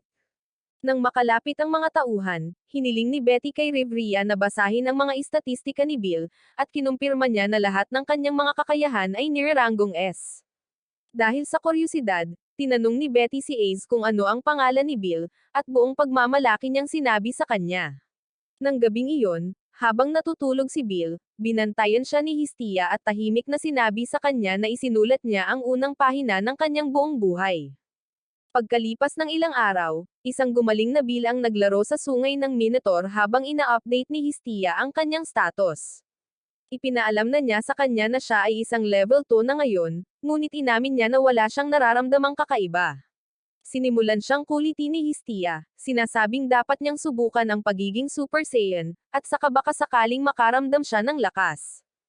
Pagkatapos ay casual niyang sinabi sa kanya na mayroon siyang skill na tinatawag na Argonaut, at halos mabaliw si Bill sa sobrang tuwa. Ngumiti si Hestia sa kanya nang may kamalayan at ipinahayag na na-unlock niya ang skill na iyon dahil nangangarap siyang maging isang bayani. Gayunpaman, bigla siyang tinukso muli ng babae, at namula ang mukha ni Bill bago niya ito sinigawan para umalis sa kanyang kaso. Kalaunan, habang nakahiga siya sa sopa at nagpapahinga, pinayuhan siya ni Hestia na alamin kung paano gamitin ang kanyang bagong skill sa labanan at sinabihan siyang magsaya bago ito bumalik. Dahil dito, lumingon si Bill upang tingnan siya at tinanong kung saan siya pupunta. Ipinaliwanag ni Hestia na dadalo siya sa quarterly gods meeting upang magpas siya sa mga pangalawang pangalan ng mga adventurer na nag-level up. Determinado siyang huwag hayaang mabigyan si Bill ng nakakahiyang pangalan, kaya nagmukha siyang game face nang makarating siya sa venue. Gayunpaman, hindi niya ito napanatili ng matagal nang tinapik siya ni Makazaki sa balikat. Sinabi niya kay Hestia na sinira ni Bill ang record ni Ace para sa pag-level up dahil nag-level up siya sa loob lamang ng isang buwan. Samantalang ang prinsesa ng espada ay nagawa ito sa loob lamang ng isang taon. Habang nagsisimula silang maglakad, tinanong ni Hestia si Makazaki tungkol kay Mikoto, ang kanyang pamilyar na miyembro na nag-level up. Sinabi ng Diyos na napatunayan na niya ang kanyang sarili kaya sisiguraduhin niyang makakakuha siya ng angkop na pangalawang pangalan, at sinabi ni Hestia na makaka-relate siya. Kalaunan, habang ginagaya ni Bill ang isang kabalyero, naisip niya kung ano ang magiging pangalawang pangalan niya. Nang huminto siya, iyon ay upang humanga sa kahusayan ng kanyang baluti na ngayon ay sira-sira na. Ngunit biglang bumalik si Hestia dala ang balitang hinihintay niya. Sa kasamaang palad, Ang pangalan ay hindi kasing epiko ng inaasahan niya, at nauwi siya sa pagrereklamo kay Lily tungkol dito. Sinabi ng babae na hindi niya nakikita kung ano ang mali sa pagtawag sa kanya na Little Rookie. Maging sina Sir at Rio ay dumating upang ihatid ang kanilang order.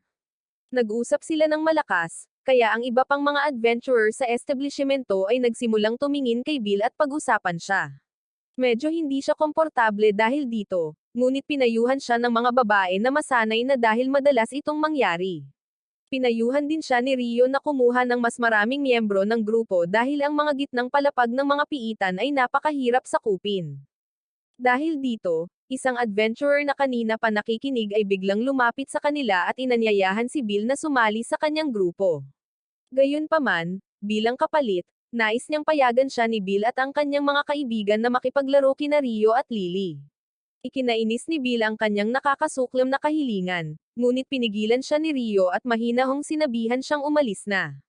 Sinubukan ng lalaki na kumbensihin si Rio na magsasaya siya, ngunit hindi ito pinayagan ng babae. Gumamit siya ng tasa para pilipitin ang braso nito at nang tangkain nitong lumaban, malakas na hinampes ni Mia ang counter kaya nahati ito. Pagkatapos ay sinabihan niya ang lalaki na lumabas at lumaban kung hindi ito interesado sa pagrereklamo at pagkain. Ang kanyang galit na tono ay nagdulot sa kanya ng takot sa Diyos, kaya binayaran niya ang kanyang bayarin at tumakbo kasama ang kanyang mga tauhan. Kalaunan, sa halip na umuwi, pumunta si Bill sa tindahan ng Hephaestus Familia para bumili ng bagong baluti, ngunit wala siyang makitang disenyo ni Wilf. Dahil sa pagkalito, pumunta siya sa counter para magtanong at nauwi sa pakikipagkita kay Wilf mismo. Pagkatapos ay lumabas ang dalawa para mag-usap at nang mapansin ni Wilf ang mga taong nakatitig sa kanila, malakas niyang pinasalamatan muli si Bill sa pagbili ng kanyang mga disenyo. Dahil dito, galit na umalis ang mga tao at sinabi ni Wilf na usapin lamang ito ng teritoryo. Nag-alok din siya na maging eksklusibong panday ni Bill kung papayagan niya itong sumali sa kanyang adventuring party. Walang nakitang problema si Bill dito at kinabukasan, sumama si Wilf sa kanya at kay Lily sa ika-11 palapag. Tuwang-tuwa siya, ngunit hindi si Lily at tinanong kung bakit hindi siya sumali sa isang adventuring party mula sa kanyang pamilya. Habang patuloy siyang nagrereklamo, hiniling ni Bill sa kanya na bigyan ng pagkakataon ang lalaki. Kaya nilapitan siya ni Wilf at sinubukang alugan siya, ngunit dahil tinawag niya itong maliit, tumanggi ang babae. Nang makita ito, sinubukan ni Bill na itama ang mga bagay-bagay. At nang banggitin niya ang apelyido ni Wilf, pinutol siya ni Lily. Tila, si Wilf ay nagmula sa isang mahabang lahi ng mga panday na kilala sa kanilang mga mahiwagang espada. Casual na binaliwala ni Wilf ang kwento, at nang subukang magtanong pa si Lily, nagpakita ang mga halimaw, kaya itinuon nila ang kanilang atensyon sa kanila. Madaling naharap ang mga halimaw, at natamba ni Bill ang huli gamit ang kanyang firebolt spell. Laking gulat niya, mas malakas ito kaysa dati, at hindi niya maiwasang makaramdam na parang malapit na siyang mapansin. Nagsimulang mamulot si Lily ng mga hiyas habang nakikipag-usap si Bill kay Wilf, na nagsabing napakasarap sa pakiramdam na nasa isang party. Nang tumingin-tingin sila sa paligid, napansin nila ang iba pang mga adventurer, kaya iminungkahi ni Wilf na lumipat sila sa ibang lugar para kumain ng tanghalian. Pumayag si Bill at nagsimulang maglakad palayo, ngunit napansin ni Wilf na kumikinang ang kanyang kamay at tinanong si Bill kung magbabago ba siya bilang isang mahiwagang babae. Bago pa makasagot si Bill, sumigaw ang iba pang mga adventurer at sinubukang tumakas mula sa isang maliit na dragon. Hindi napansin ni Lily ang dragon. Kaya't inactivate ni Bill ang kanyang firebolt para iligtas siya. At sa gulat ng lahat, lumabas ito bilang isang energy blast.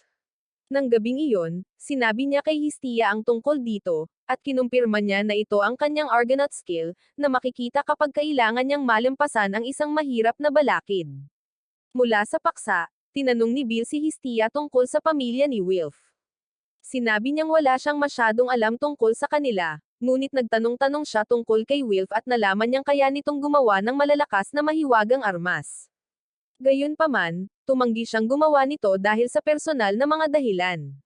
Nag-iwan ito ng pagkaintriga kay Bill, ngunit hindi niya tinanong si Wilf tungkol dito nang magkita sila kinabukasan, at inalok ni Wilf na ayusin ang kanyang mga gamit. Habang nasa kanyang talyer sila, Tinanong ni Wilf kung bakit hindi siya hiniling ni Bill na gumawa ng mahiwagang armas para sa kanya. Nalaman niyang iniimbestigahan siya ni Hestia, kaya kumbinsido siyang alam ni Bill kung gaano siya kahusay.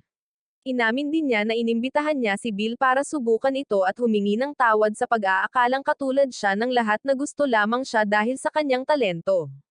Para makabawi, ginamit niya ang Minotaur horn na natagpuan ni Bill at ginamit ito para gumawa ng isa pang kutsilyo para sa kanya.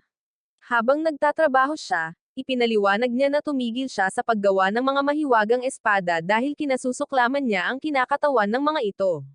Karamihan sa mga tao ay nakikita ang mga ito bilang kanilang tiket patungo sa tuktok.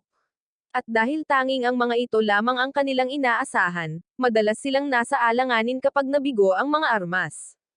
Di nagtagal, natapos ni Wilf ang bagong talim ni Bill, at binigyan nila ito ng napakagandang pangalan. Ngunit bago ito ibigay, hiniling ni Wilf kay Bill na tretuhin siya sa parehong paraan ng pagtrato niya kay Lily, at pumayag si Bill. Kinabukasan, habang papunta si Hestia sa trabaho, nakita niya si Makazaki na pinapaalis si Mikoto at ilang miyembro ng pamilya nito. Kaya nilapitan niya ito pagkatapos nilang umalis. Habang nag-uusap sila, biglang nayanig ang lupa, na nagpapahiwatig ng isang maliit na lindol, at nagsimulang manalangin si Hestia na sana ay hindi ito isang senyales na may masamang mangyayari. Samantala, si Bill at ang kanyang mga kaibigan ay nasa gitna ng pakikipaglaban sa ilang mga lobo na humihinga ng apoy, ngunit nanalo sila. Habang sinisimulan nilang pulutin ang mga hiyas, nilapitan sila ng ilang puting kuneho, at sinimulan silang tawagin nina Lily at Wilf na Bill. Hindi nagustuhan ng lalaking may puting buhok ang paghahambing, ngunit wala talagang pakialam ang kanyang mga kaibigan. Pagbalik sa lungsod, ang Diyos na si Hermes ay namamasyal kasama si Azfi, ang pinuno ng kanyang pamilya, at ipinaalam niya sa kanya na ang opinyon ng publiko tungkol kay Bill ay nahahati. Ang ilan ay naniniwala na napaslang niya ang Minotaur sa pamamagitan ng swerte or nailigtas ng pamilya ng Lucky, habang ang ilan ay nanunumpa na nagsisinungaling si Bill tungkol sa kung gaano katagal bago siya umangat sa ranggo. Ito ay naging interesante kay Hermes, kaya sinabi niya na gusto niyang makita si Bill at gumawa ng sarili niyang mga pagtatasa. Maya-maya, sinubukan ni Mikoto at ng kanyang grupo na malampasan ang ilang puting kuneho at lobo habang karga ang kanilang sugatang kaibigan. Sa kasamaang palad, sa kanilang desperasyon, nagpa siya ang kanilang pinuno, si Oka, na pamunuan ang mga halimaw sa grupo ni Bill. At sa kabila ng pagkadismaya ni Mikoto tungkol dito, kinailangan niyang sundin ang kanyang mga utos. Si Lily ang unang nakahinuha kung ano ang nangyayari. Kaya, sinigawan niya sina Bill at Wilf na gumalaw, ngunit hinabol pa rin sila ng mga halimaw. Sa isang punto, sinubukan nilang lumaban, ngunit ang mga halimaw ay patuloy na bumabalik tulad ng iyong ex. At di nagtagal, nasaktan si Wilf. Parang hindi pa sapat iyon, agad nilang napagtanto na napapaligiran na sila. At habang nilalabanan nila ang mga halimaw, naalala ni Bill ang babala ni Rio na ang mga gitnang palapag ay literal na isang bitag ng kasawian. Tila tumagal ng ilang oras ang labanan dahil sa bawat halimaw na napaslang, hindi bababa sa 2 or 3 pa ang nagpapakita, na nagpapapagod sa grupo. Gumuho ang bubong dahil may ilang halimaw na naguhukay dito, at maaaring ay pangako ni Bill na ang kanyang buhay ay biglang nagpakita sa kanyang harapan. Gayunpaman, salamat sa kanyang plot armor, hindi siya nasaktan. Ngunit ang kawawang si Wilf ay may malaking bato na nakapatong sa kanyang binti, at si Lily ay natabunan sa ilalim ng ilang mga durog na bato. Nang tila wala nang mas malala pa kaysa doon, isang lobo na humihinga ng apoy ang nagpakita at sinubukang lutuin sila para sa hapunan. Sa panahong iyon, nagmadali si Hestia sa guild upang hanapin sila at ipinaalam na hindi pa sila nakabalik. Ito ang nagpaalarma sa kanyang isipan, kaya nagsumite siya ng isang quest sa guild upang mahanap sila. Sakto naman, dumating si Makazaki kasama sina Mikoto, Oka, at Shigose na mukhang nakonsensya, at alam ni Hestia na may nangyayari. Pagbalik sa piitan, nakaligtas sina Bill at ang kanyang mga kaibigan dahil sa kanilang mga balabal at sinusubukang maghanap ng paraan palabas. Nagbiro pa nga si Wilf na maaari nila siyang gamitin bilang pain kung sakaling mapalibutan silang muli, ngunit sinabihan siya ni Bill na tumigil sa pagsasalita ng kalokohan. Pagkatapos ay iminungkahi ni Lily na bumaba sila sa ika-18 palapag dahil isa ito sa mga ligtas na lugar sa piitan kung saan walang mga halimaw na nagpapakita. Maaari silang manatili kasama ang iba pang mga adventurer doon at pagkatapos ay sumama kapag nagpasya silang bumalik sa ibabaw. Ipinaliwanag din niya na kakailanganin nilang gamitin ang mga bitak upang makarating doon dahil ang paghahanap at paggamit ng hagdan ay maglalantad sa kanila sa mas maraming halimaw. Medyo matatag ang kanyang plano, ngunit nag-aalala si Wilf tungkol sa floor boss ng ika-17 palapag. Sinabihan siya ni Lily na magpahinga ng mahinahon at ipinaalala sa kanila na ang pamilyang Lucky ay nasa isang ekspedisyon, kaya napaslang na nila ang amo, at kung mabilis silang kumilos, makakadaan sila sa palapag bago pa ito muling magpakita. Mapanganib ito, ngunit ito lamang ang kanilang pagkakataon upang makaligtas sa piitan. Kaya, humingi sila ng desisyon kay Bill dahil siya ang kanilang pinuno. Pumayag si Bill na sumama sa plano at hiniling kay Lily na manguna. Sa unang tingin, humingi ng tawad si Makazaki kay Histia para sa kanyang pamilya sa harap ni Hephaestus, Miyaka, at Nazaw, isa sa pamilya ni Miyaka. Sinabi sa kanila ni Histia na kung hindi makakabalik ng buhay si Bill at ang kanyang mga kaibigan, hindi niya sila patatawarin, ngunit hindi rin niya sila kamumuhian. Pagkatapos ay hiniling niya sa kanila na tabyusin ang kanilang mga sarili sa pamamagitan ng pagtulong sa kanya na mahanap si Bill, at nangako silang gagawin iyon. Gayunpaman, sinabi ni Makazaki na sina Oka, Mikuto, at Shigosa lamang ang maaaring pumunta dahil sila ang pinakamalakas. Kailangan nila ng mas maraming tao, ngunit hindi nakatulong si Hephaestus dahil ang kanyang pinakamalakas na miyembro ay nasa ekspedisyon kasama ang Lucky Familia. Nang sandaling iyon, pumasok si Hermes kasama si Azfi at sinabing tutulong siya sa kanila. Nagulat ang lahat nang makita siya dahil dapat ay nasa isang biyahe siya, ngunit sinabi ni Hermes na nagmadali siyang bumalik upang tulungan ang kanyang mahal na kaibigang si Histia. Sinabihan siya ni Hephaestus na itigil ang kalokohan dahil hindi pa siya bumisita or nakikipag-ugnayan kay Histia kahit minsan simula nang dumating sila sa daigdig. Nagreklamo si Hermes na naging malupit siya, ngunit sumumpa na talagang pumunta siya upang tumulong. Nang banggitin niya na sasali si Azfi sa search group, nagulat ang babae. Kaya, habang nagpaplano ang lahat, dinala niya siya sa tabi upang pag-alitan siya. Doon isiniwalat ni Hermes na isinama niya ito sa search group dahil gusto niyang sumama. Ipinaalala ni Azfi sa kanya na labag sa batas ang pagpasok ng mga Diyos sa piitan. At sinabi ni Hermes na ayos lang basta't walang ibang makakaalam. Sa sandaling iyon, nagsalita si Histia at sinabihan silang isama siya dahil hindi siya mapakali hanggat hindi niya nakikita si Bill. Sapat ang lakas ng boses niya para marinig ng ibang mga Diyos, ngunit hindi nila siya sinubukang pigilan. At hiniling pa ni Hephaestus sa kanya na magbigay ng mensahe kay Wilf kapag natagpuan na niya sila. Samantala, si Bill at ang kanyang mga kaibigan ay papunta sa ika-18 palapag, at itinaas ni Lily ang isang stink bag para ilayo ang mga halimaw. Napakabaho ng amoy kaya nagsimulang magreklamo si Wilf. Kaya inalog ng maliit na babae ang bag sa kanilang mga mukha at sinabihan silang tumahimik. Habang nagpapatuloy sila sa paglalakad, nakasalubong nila ang isang lobo na nagtangkang pasabugan sila. Ngunit gumamit si Wilf ng mahika ng hangin upang baligtarin ang pagsabog, na naging dahilan upang sumabog ang lobo. Nahirapan siya, ngunit tiniyak niya sa kanyang mga kaibigan na kaya niyang magpatuloy. Nang panahong iyon, natuklasan ni Freya na may kinalaman si Hermes kay Bill, at kahit hindi siya natuwa rito, nagpasya siyang patuloy na manood. Maya-maya, naubusan ng baho ang baho sa bag ni Lily, at halos agad-agad, nagsimulang huminto ang mga halimaw, kaya kinailangan silang harapin ni Bill ng mag-isa. Samantala, papasok na sana si Histia at ang search team sa piitan nang dumating si Rio at hiniling na sumama sa kanila. Hindi alam ni Histia kung sino siya, ngunit pinatunayan siya ni Hermes. Habang tumatagal ang gabi, natagpuan ng search team ang lugar ng pagguho ng bubong, at nag-alala si Histia nang makita niya ang isa sa mga kutsilyo ni Bill. Gayunpaman, kumalma siya matapos umakyat si Rio sa tuktok at kinumpirma na wala roon si Bill at ang iba pa. Tama ang nahinuha ni Azfi na papunta sila sa ika-18 palapag. Kaya nagpasya silang lahat na pumunta rin doon. Samantala, ang grupo ni Bill ay nakasagupa ng maraming iba pang mga halimaw at napilitang ipagtanggol ang kanilang mga sarili hanggang sa punto ng pagkapagod. Matapos biglang mawalan ng malay sina Wilf at Lily, kinailangan silang buhatin ni Bill.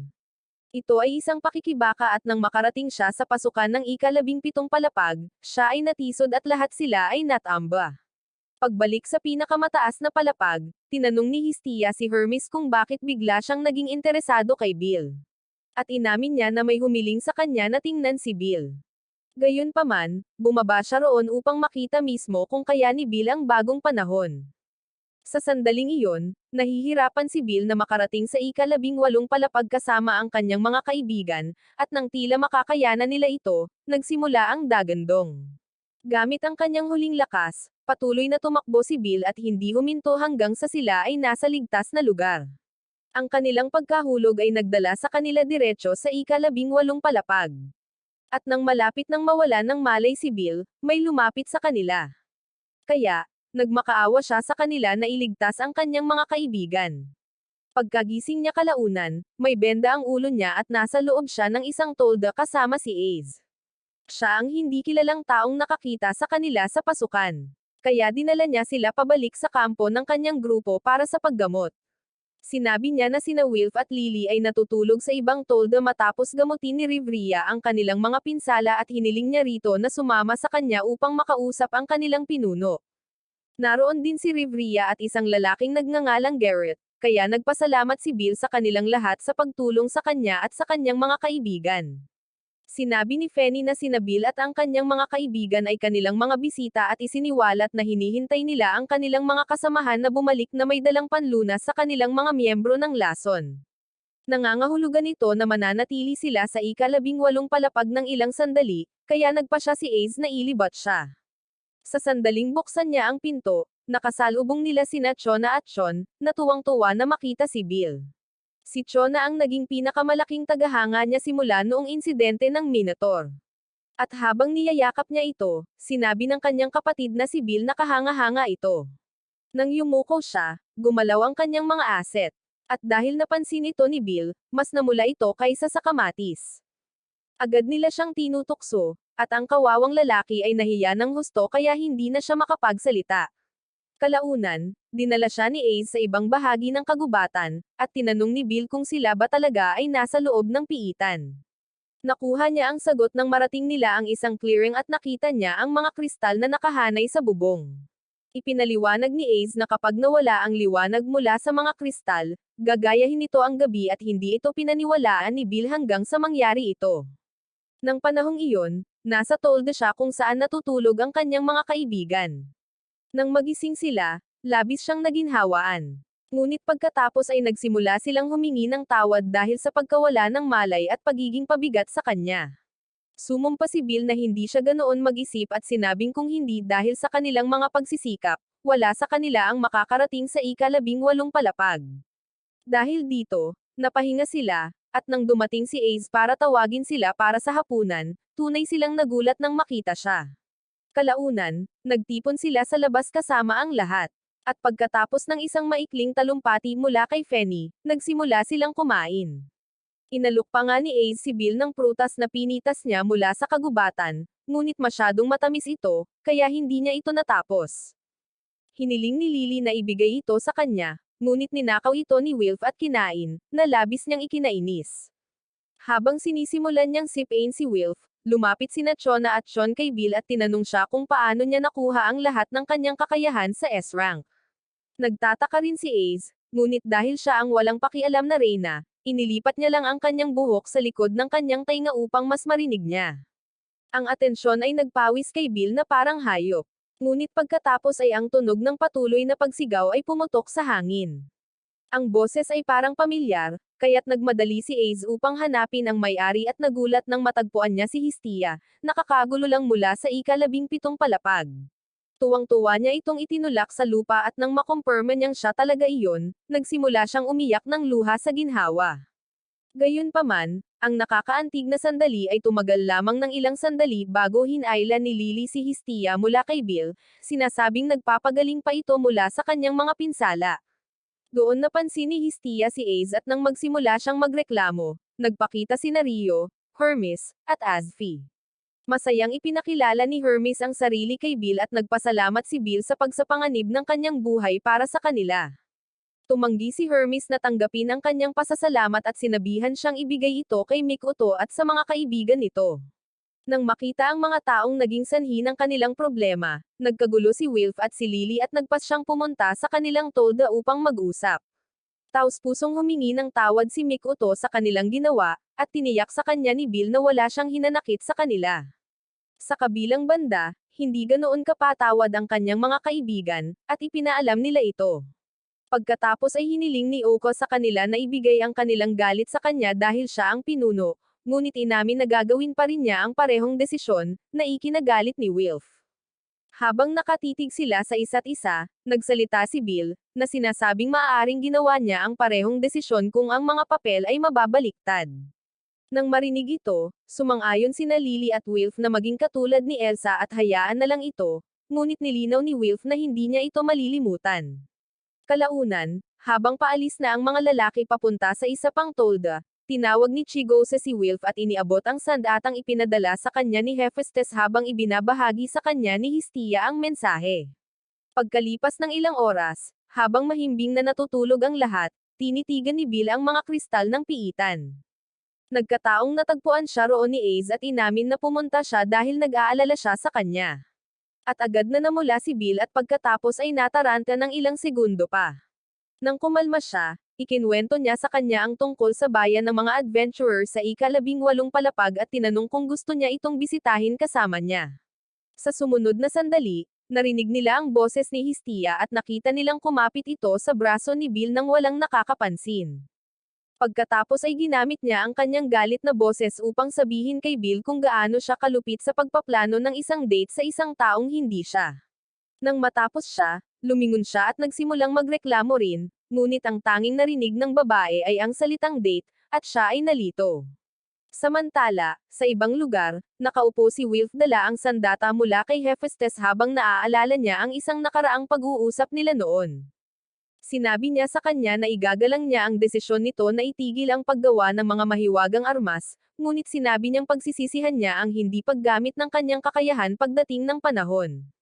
Hindi maiwasan ni Wilf na maramdaman na dumating na ang oras na binanggit ni Hephaestus, at labis siyang nababagabag. Kinabukasan, halos lahat ay nagpas siyang bisitahin ang bayan ng adventurer, at habang tumitingin-tingin sila sa paligid, napansin ni Bill na hindi na siya kinakapitan ni Hestia. Itinoon siya ni Ace sa nagtitinda ng pabango na nakikipagtawaran kay Hestia, at nang sinubukan niyang puntahan ito, aksidente niyang nakasalubong si Mord, ang adventurer na nag-imbita sa kanya na sumama sa kanyang grupo. May galit pa rin ang lalaki kay Bill dahil sa kanyang kahihiyan. Ngunit nang maakit ang atensyon ng kanyang mga kaibigan kay Ace, Chona, at Chon, umatras siya. Kalaunan, pumunta si Hestia upang ipakita ang kanyang bagong pabango kay Bill, ngunit nakipagtalo siya kay Lily. Upang maayos ang sitwasyon, inanyayahan ni Chona ang lahat na maligo sa lawa pagkatapos nilang bumalik sa kampo, at sumang-ayon silang lahat. Bigla, inilagay ni Hermes ang kanyang braso sa balikat ni Bill at sinabihan siyang gusto niyang makipag-usap ng privado sa kanya habang naliligo ang mga babae. Maya-maya pa, si Betty, nakakabalik lang mula sa ibabaw dala ang mga panlunas, ay halos mabulunan nang makita niya si Bill sa kampo.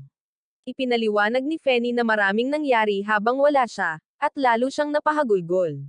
Samantala, dinala ni Hermes si Bill sa isang puno sa kagubatan, at nang sumama si Bill sa kanya sa isa sa mga sanga ay sa kanya napagtanto na gusto ng Diyos na maging isang peping tom siya. Bilang isang mabuting Ginoo, nagreklamo si Bill, ngunit iginiit ni Hermes na ang pagtingin ang pampalasa sa buhay ng isang tao. Nagkataon, iyon din ang mga salitang sinasabi sa kanya ng kanyang lolo, at hindi makapaniwala si Bill. Sinubukan niyang kumbansihin si Hermes na sumama sa kanya, ngunit biglang umikot ang mga Diyos, dahilan para mahulog si Bill sa tubig. Sina Mikoto at Chigose lamang ang nagulat nang makita siya, ngunit nahinuha ni Azfi na si Hermes ang pangunahing salarin. Hindi alam ng kawawang si Bill kung saan titingin, at nang makita niya si Ace, nataranta siya at tumakas. Hindi siya tumigil sa pagtakbo hanggang sa makalayo na siya, ngunit napagtanto niyang natagpuan niya si Rio, na naliligo rin. Muntik nang mabalian siya ng ulo ng elf nang maramdaman niya ang presensya nito. Kaya, gaya ng gagawin ng sinumang lohikal na tao, nagsimulang umungal at humingi ng tawad si Bill sa pagtingin sa kanyang mga gamit. Nakakagulat na nanlamig si Rio pagkatapos niyang magbihis at ipinaliwanag niya ang nangyari. Kaya tinanong ni Bill kung paano niya natitiyak na nagsasabi siya ng totoo. Bilang tugon, sinabihan siya ni Rio na itigil na ang pagyuko at nagpatuloy sa paglalakad. Sinundan siya ni Bill upang pasalamatan siya sa paghahanap sa kanya, ngunit sinabi niya na hindi lang siya ang dahilan kung bakit siya pumunta. Sa sandaling iyon, nakarating sila sa isang clearing kung saan may ilang lumang espada na nakalatag sa isang tambak ng buhangin. Ipinaliwanag ni Rio na iyon ang puntod ng mga dating miyembro ng kanyang pamilya at isiniwalat na silang lahat ay nasawi matapos mahulog sa isang patibong na inilagay ng ibang pamilya. Si Rio lang ang nakaligtas, kaya siya ang naging tagaparusa at hindi tumigil hanggang sa makilala ng lahat ng miyembro ng pamilya na iyon ang kanilang kasawian. Ang kanyang mga ginawa ay humantong sa kanyang pagiging blacklisted ng guild, ngunit wala siyang pakialam dahil nakaganti na siya. Nang malapit na siyang sumuko sa buhay, natagpuan siya ni Azfi, at ganoon siya sumali sa staff ni Mia. Sinabi niya kay Bill na ikinukwento niya ang kanyang kwento para makita nito na hindi siya ang mabuting tao na inaakala niya, ngunit hindi ito sumang-ayon. Pinayuhan niya ito na huwag maliitin ang sarili niya at sinabihan itong magkaroon ng kaunting tiwala sa sarili. Nang marinig ito, hinawakan ni Rio ang kanyang kamay at sinabi sa kanya na siya ay isang tao na karapat-dapat sa kanyang respeto at higit pa. Kalaunan ng gabi, isang lasing na si Mord ang nagreklamo sa kanyang mga kaibigan tungkol kay Bill at sinabing kailangan nila siyang turuan ng leksyon. Habang nagsisimula siyang mag-isip kung paano mapag-isa si Bill, ang sagot ay pumasok sa bar. Kinabukasan, biglang sumugod si Betty kay Bill, tinanong kung bakit niya kinaya na tingnan si Ace. Gayunpaman, kinaladkad siya ni Chon at Shona bago pa man siya makakilos, at sinabi nila sa kanya na si Hermes ang may kasalanan sa insidente. Habang nagpupumiglas siya laban sa kanila, nilapitan siya ni Ace at ipinaalam sa kanya na aalis siya kasama ang unang grupo. Hiniling ni Bill na alagaan ang sarili niya at hiniling din ni Ace na gawin din niya iyon. Bigla nilang naramdaman na may nagmamasid sa kanila at ang taong iyon ay si Hestia pala. Gayunpaman, isinara niya ang takip ng tolda at nagsimulang magreklamo kung paano pinapansin ni Bill ang lahat maliban sa kanya. Sa sumunod na sandali, isang di nakikitang tao ang humablot sa kanya. Kaya, nang pumasok si Bill sa tolda, ang tanging nakita niya ay ang pabango nito at isang sulat. Agad siyang nagmadali sa lugar na nakasulat sa sulat at nagkita at naghihintay sa kanya. Tiniyak sa kanya ng lalaki na ligtas si Heisha, ngunit sinabi niyang kailangan siyang labanan ni Bill kung gusto niyang makabalik siya ng ligtas at maayos. Pumayag si Bill, hindi alam na may plano si Mord na manloko, at napagtanto lamang niya ito nang bigla siyang sinuntok mula sa kung saan. Sinuntok pa siya ng ilang beses, at nang bumagsak siya sa lupa, dinagdagan pa ni Mord ng ilan. Samantala, sina Hermes at Azfi ay nanunood mula sa isang burol, at nabunyag na si Hermes ang nagbigay ng mahiwagang bagay kay Mord. Sinabi sa kanya ni Azfi na siya ay kasuklam-suklam, ngunit inangkin ni Hermes na sinusubukan lamang niyang ipakita sa inosenteng si Bill ang madilim na bahagi ng sangkatauhan. Naniniwala siya na kung hindi kayang harapin ni Bill ang katotohanan, hindi siya ang inaakala niyang siya. Bigla, naramdaman niya ang mga kaibigan ni Bill, na nagpakilala ng magpana si Mick Otto sa mga adventurer na nanonood ng laban. Habang nag-aaway sila, nagpa siya ang mga talunan na nagbabantay kay Hestia na iwan siya at sumama sa party. Halos agad-agad, nagpakita si Lily na nakabalat kayo bilang isang puting kuneho. At nang magpalit siya ng anyo, sinabi niya kay Hestia na natagpuan niya siya salamat sa kanyang kakilakilabot na pabango. Pagbalik sa larangan ng digmaan, isa sa mga talunan na nag-iwan kay Hestia ay sinubukang atakihin si Wilf, ngunit ito ay pamalya at sa halip ay pinutol ang mga tali na nakahawak sa kanyang sandata sa kanyang katawan. Sandali na nag-ambala si Wilf sa panunood sa pagbagsak nito sa kagubatan, kaya't hinampas siya ng pangalawang lalaki sa lupa. Gayunpaman, bago pa niya ito ma-take, natambash siya ni Rio gamit ang kanyang patpat at pagkatapos ay ginawa rin ito sa kanyang kaibigan. Samantala, si Bill, na binubugbog pa rin ni Mord, ay biglang binaligtad ang sitwasyon at nagsimulang gumanti ng pabor.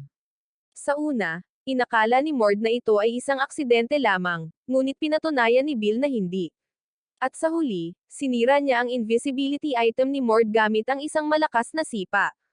Gayunpaman, tumanggi si Mord na tanggapin ang kanyang pagkabigo. At habang sinusubukan niyang atakihin si Bill, dumating si Hestia at inilabas ang kanyang mga kapangyarihan. Agad na tumigil ang labanan, at tumakbo ang mga kaibigan ni Mord para sa kanilang buhay bago naalala ni Mord na mayroon din siyang mga paa. Nang makaalis na silang lahat, bumalik si Hestia at tumakbo upang yakapin si Bill. Nagsimula rin siyang umiyak at humingi ng tawad sa paglalagay niya sa kanya sa panganib, ngunit tiniyak niya sa kanya na hindi siya ang may kasalanan. Bigla, nagsimulang yumanig ang lugar, at sinabi sa kanya ng kutob ni Rio na hindi maganda ang susunod na mangyayari. Nawala ng liwanag ang lahat ng kristal, at sa sumunod na sandali, naganap ang insidente ng Shijina ng direkta sa harap nila.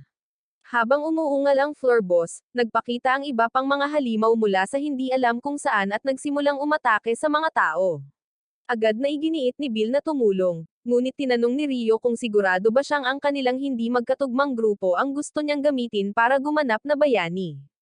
Sumulyap si Bill sa lahat, at matapos makakuha ng ilang tango bilang pagsang-ayon, sinabi niya kay Rio na sigurado siya. Sinabi ni Rio na isa siyang palpak bilang isang pinuno, ngunit pumayag siyang sumama sa kanya. Kaya, hiniling ni Bill kay Chigosa na bantayan si Hestia habang wala ito. Sumama sa kanya ang iba, at dumating sila sa tamang oras upang iligtas si Mord mula sa pagsuntok ng isang Minotaur. Si Lily ang humila sa kanya patungo sa ligtas na lugar, at sinabihan niya itong magpasalamat na si Bill ay masyadong mabait para sa kanyang sariling kapakanan habang ang floor boss ay nagpakawala ng isa pang galit na angle. Pumunta si Azfi sa bayan upang humingi ng suporta, ngunit sinabi ni Mauricio, isa sa mga pinuno, na baliw siya kung iniisip niyang matatalo nila ito. Sinabi sa kanya ni Azfi na wala talaga silang pagpipilian dahil lahat ng labasan ay natatakpan ng mga guho. Kaya, kailangan nilang maghintay na masawi or gumawa ng paraan tungkol sa problema.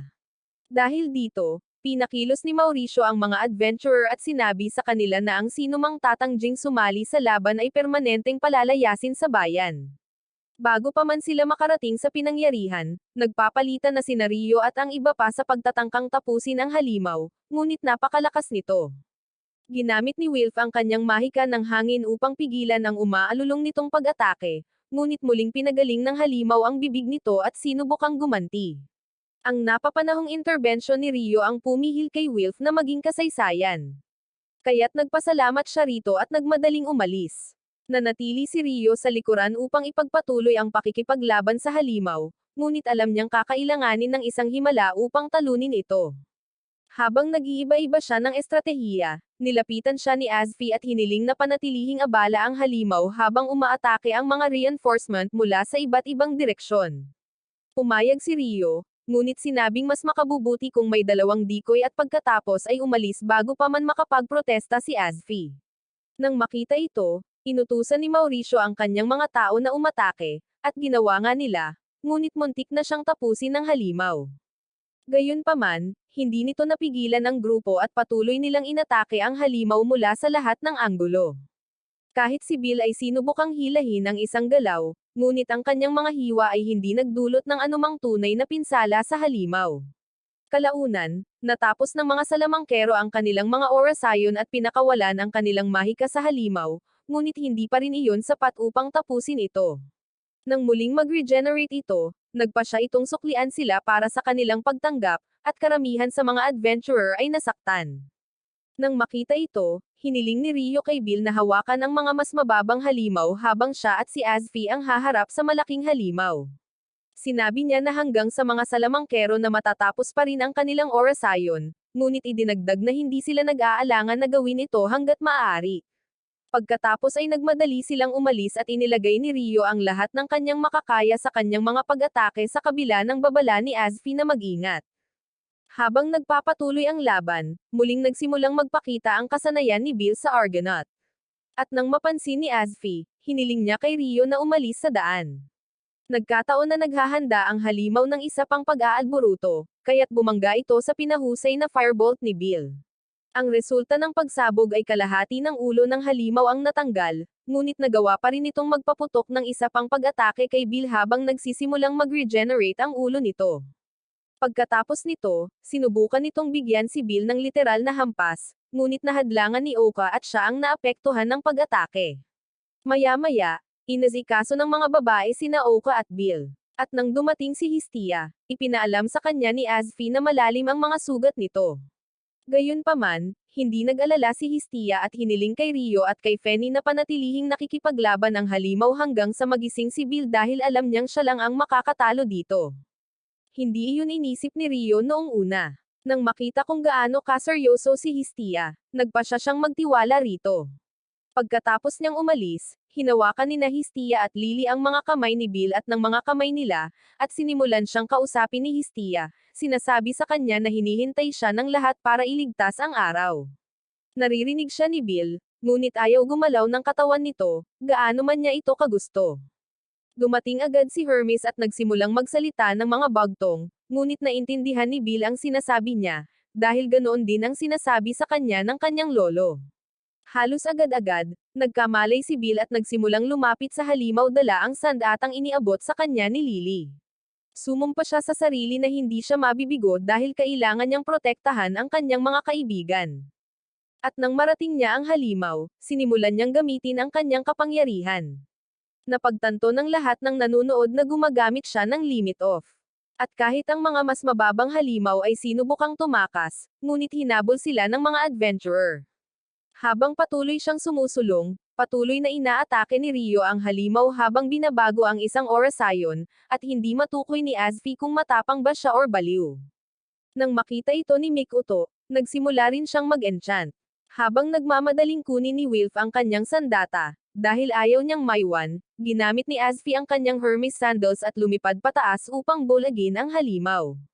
Habang sumisigaw ito sa sakit, pinakawalan ni Rio ang kanyang spell at nahawakan sa ere, ngunit bago pa man siya nito mapiglas, ginamit ni Mikoto ang kanyang gravitational field, na napilitan itong ihulog si Rio.